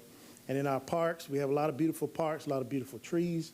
We had a lot of trees down, a lot of hangers that's too dangerous to let folks open that up. So we're going to be looking at haulers and opportunities to see how we can get folks in there, get the park safe again, get them cleaned up so that we can move forward with the recovery process. Our code enforcement teams, they're taking part in community meetings, educating the public as well, and working with our rapid response team along with Public Works. How we're going to deal with folks that may be doing illegal dumping that may impair our stormwater systems. Try to stay ahead and keep those clear as well.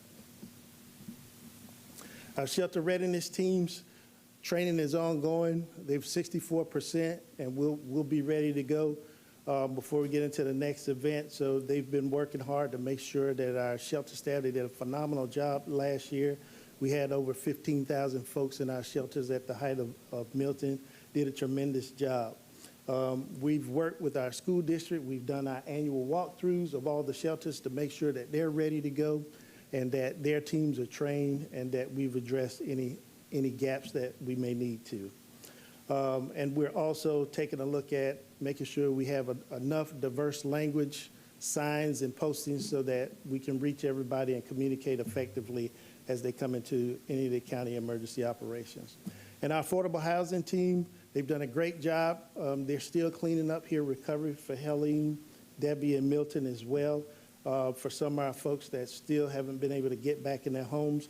But they're going to be identifying and inspecting any of the properties that fall under affordable housing, see what they look like, and make sure that they're good to go before the season, looking at any vacancies and any opportunities to make sure we can get folks placed before we get into the impact, and making sure they look at their teams that went out and directly address the population, those with the most needs, and doing some training to see how they can engage with that better.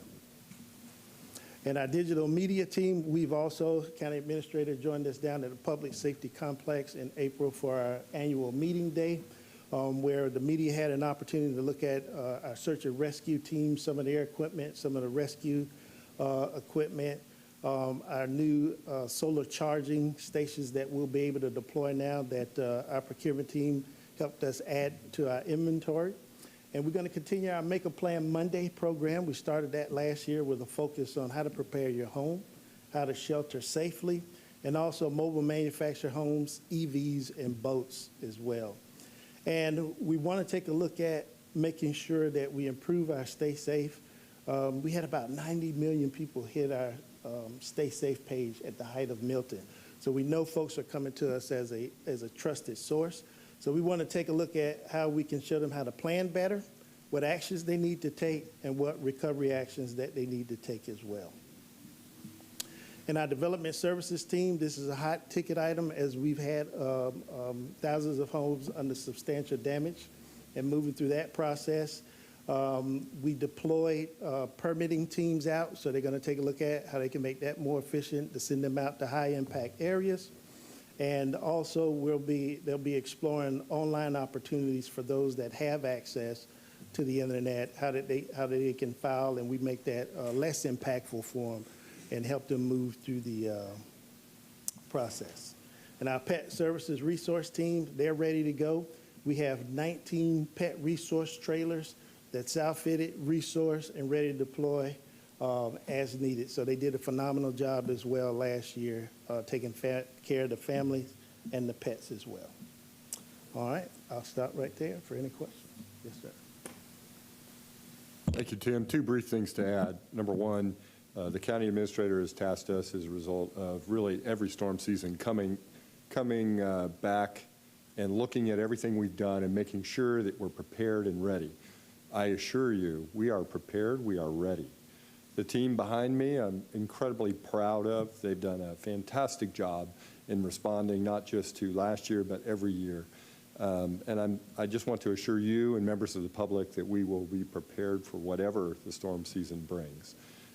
Secondly, this doesn't just happen by magic. There's a lot of work, there's a lot of leadership that's required, and I did want to point out that the American Society of Public Administrators, Suncoast chapter, awarded Tim Dudley the Bill Horn Public Administrator of the Year this year. So I rely quite a bit on Tim. I rely quite a bit on Tim, and I'm extremely thrilled that we have him. I was one of the folks that had the good fortune to hire him. So I think he's done an outstanding job, and I know he's provided great leadership to his team. I also say that about our fire chief, who also we had a hand in hiring. So he's also done a fantastic job. So I just want to assure you and members of the community, we're ready. We'll be ready to go, whatever the season brings. Thank you for your time and attention.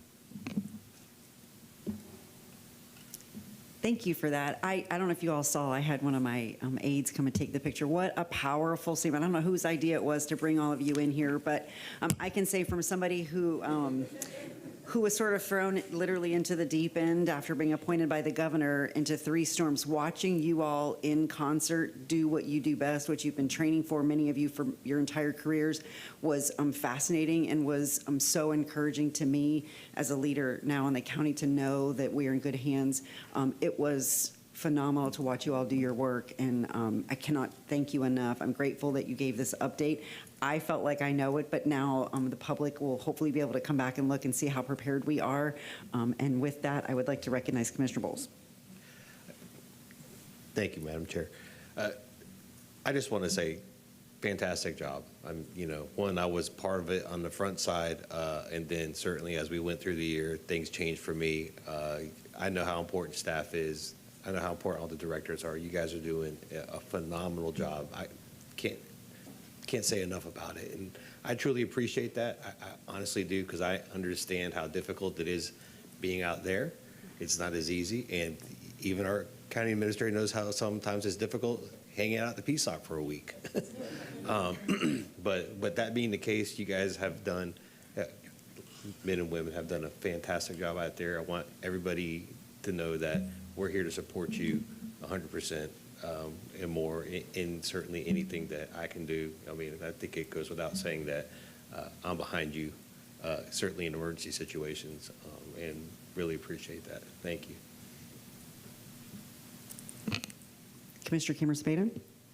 Thank you. I just want to say thank you so much for that update. What a powerful team you all are. We're so proud of every one of you, your hard work, dedication. We really just can't thank you enough for all that you all do.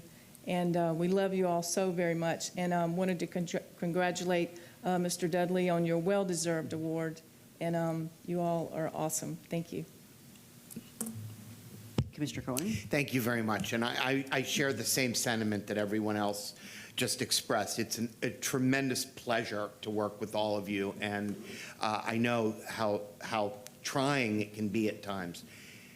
The public, more than any other issue that comes into our office still, has to do with the hurricanes. People are so frightened of this upcoming season. And so the more that we can emphasize to them exactly what we're doing today, that we're here, that we're working, that we're preparing, that we're getting our infrastructure ready for whatever comes, it really does go such a long way in helping to allay some of the fears that are out there. At the Black and Veatch meetings that we've been having, more than anything else is the fear that people express of what are we doing to get ready for the upcoming hurricane and trying to mitigate against what happened the last time in any way that we can. And I just want to, lend my voice to those that again say thank you for everything you've done, and just to remind all of us how many people really are still depending on us and looking to us for guidance and leadership in this coming, hopefully, quiet few months, but we never know. Commissioner Myers. Thank you. I had the pleasure on, was it Tuesday, when I visit you all? And we had the city of Tampa there. But first, let me thank you all for your leadership and what you all do. But I live in the city of Tampa, And in the city, sometimes we get a little confused who in charge during hurricane season. And I have to remind my City of Tampa folks that it is Hillsborough County. So if the public is listening, Hillsborough County is in charge during hurricane season. And so I just want to make it plain and everyone can hear and understand. It is Hillsborough County government. Thank you so much.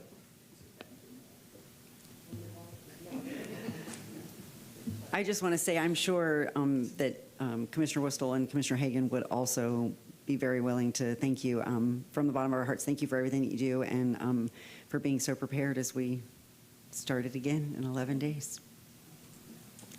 Thank you. Great job. I believe we have one item that was pulled. Is that correct? We do. Item A5.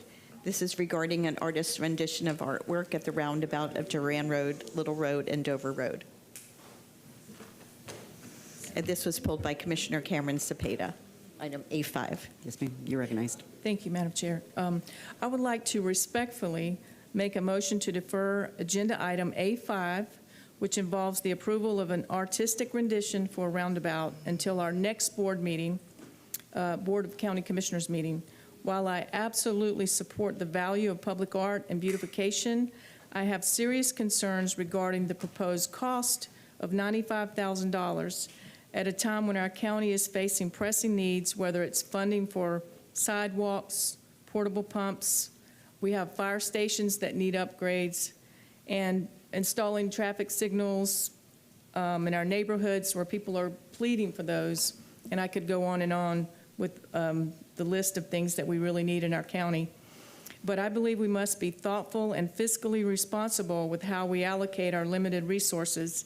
This amount could directly address critical infrastructure or safety concerns in underserved areas, and I believe those priorities should take precedence right now.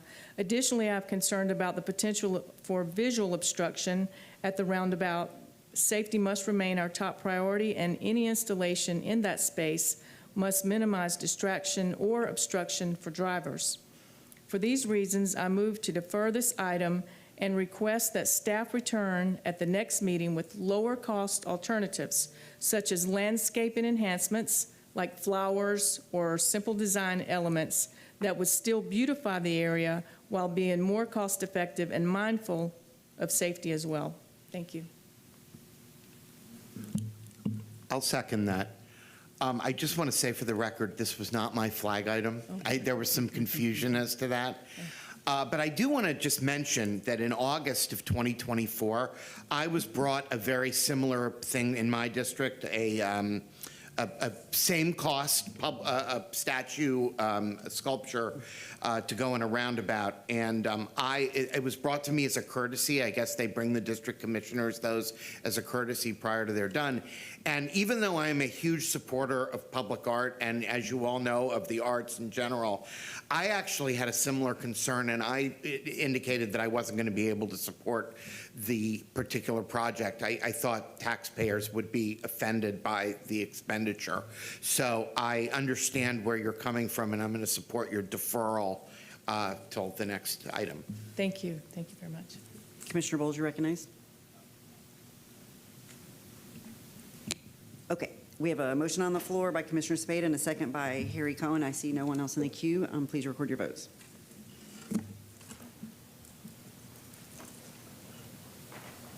Commissioner Myers?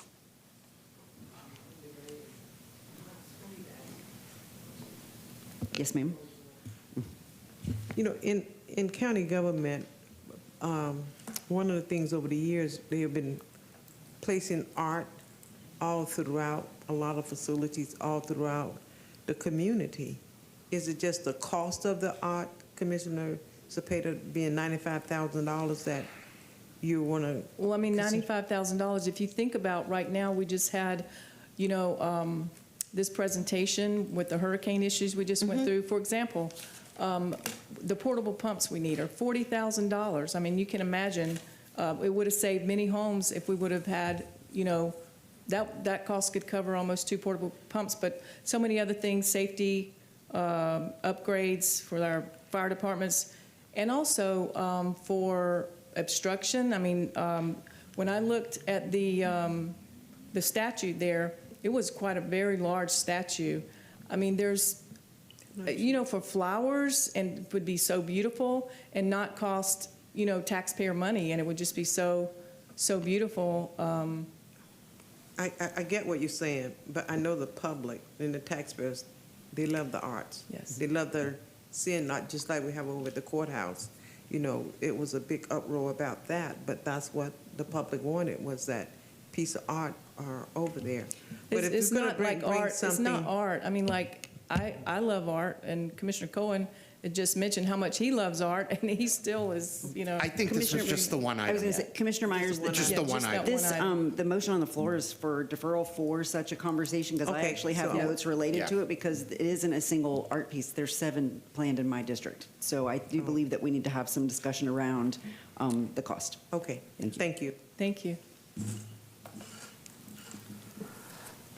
Motion carried 5-0. And the final item are future discussion items, if any. Commissioner Bowles, you're recognized. Thank you. That's what I was getting at.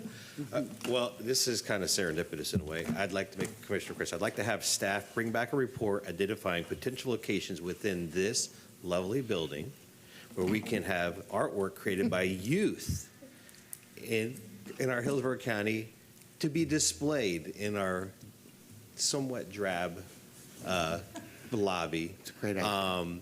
At no cost. So there will be no cost to this, I don't believe.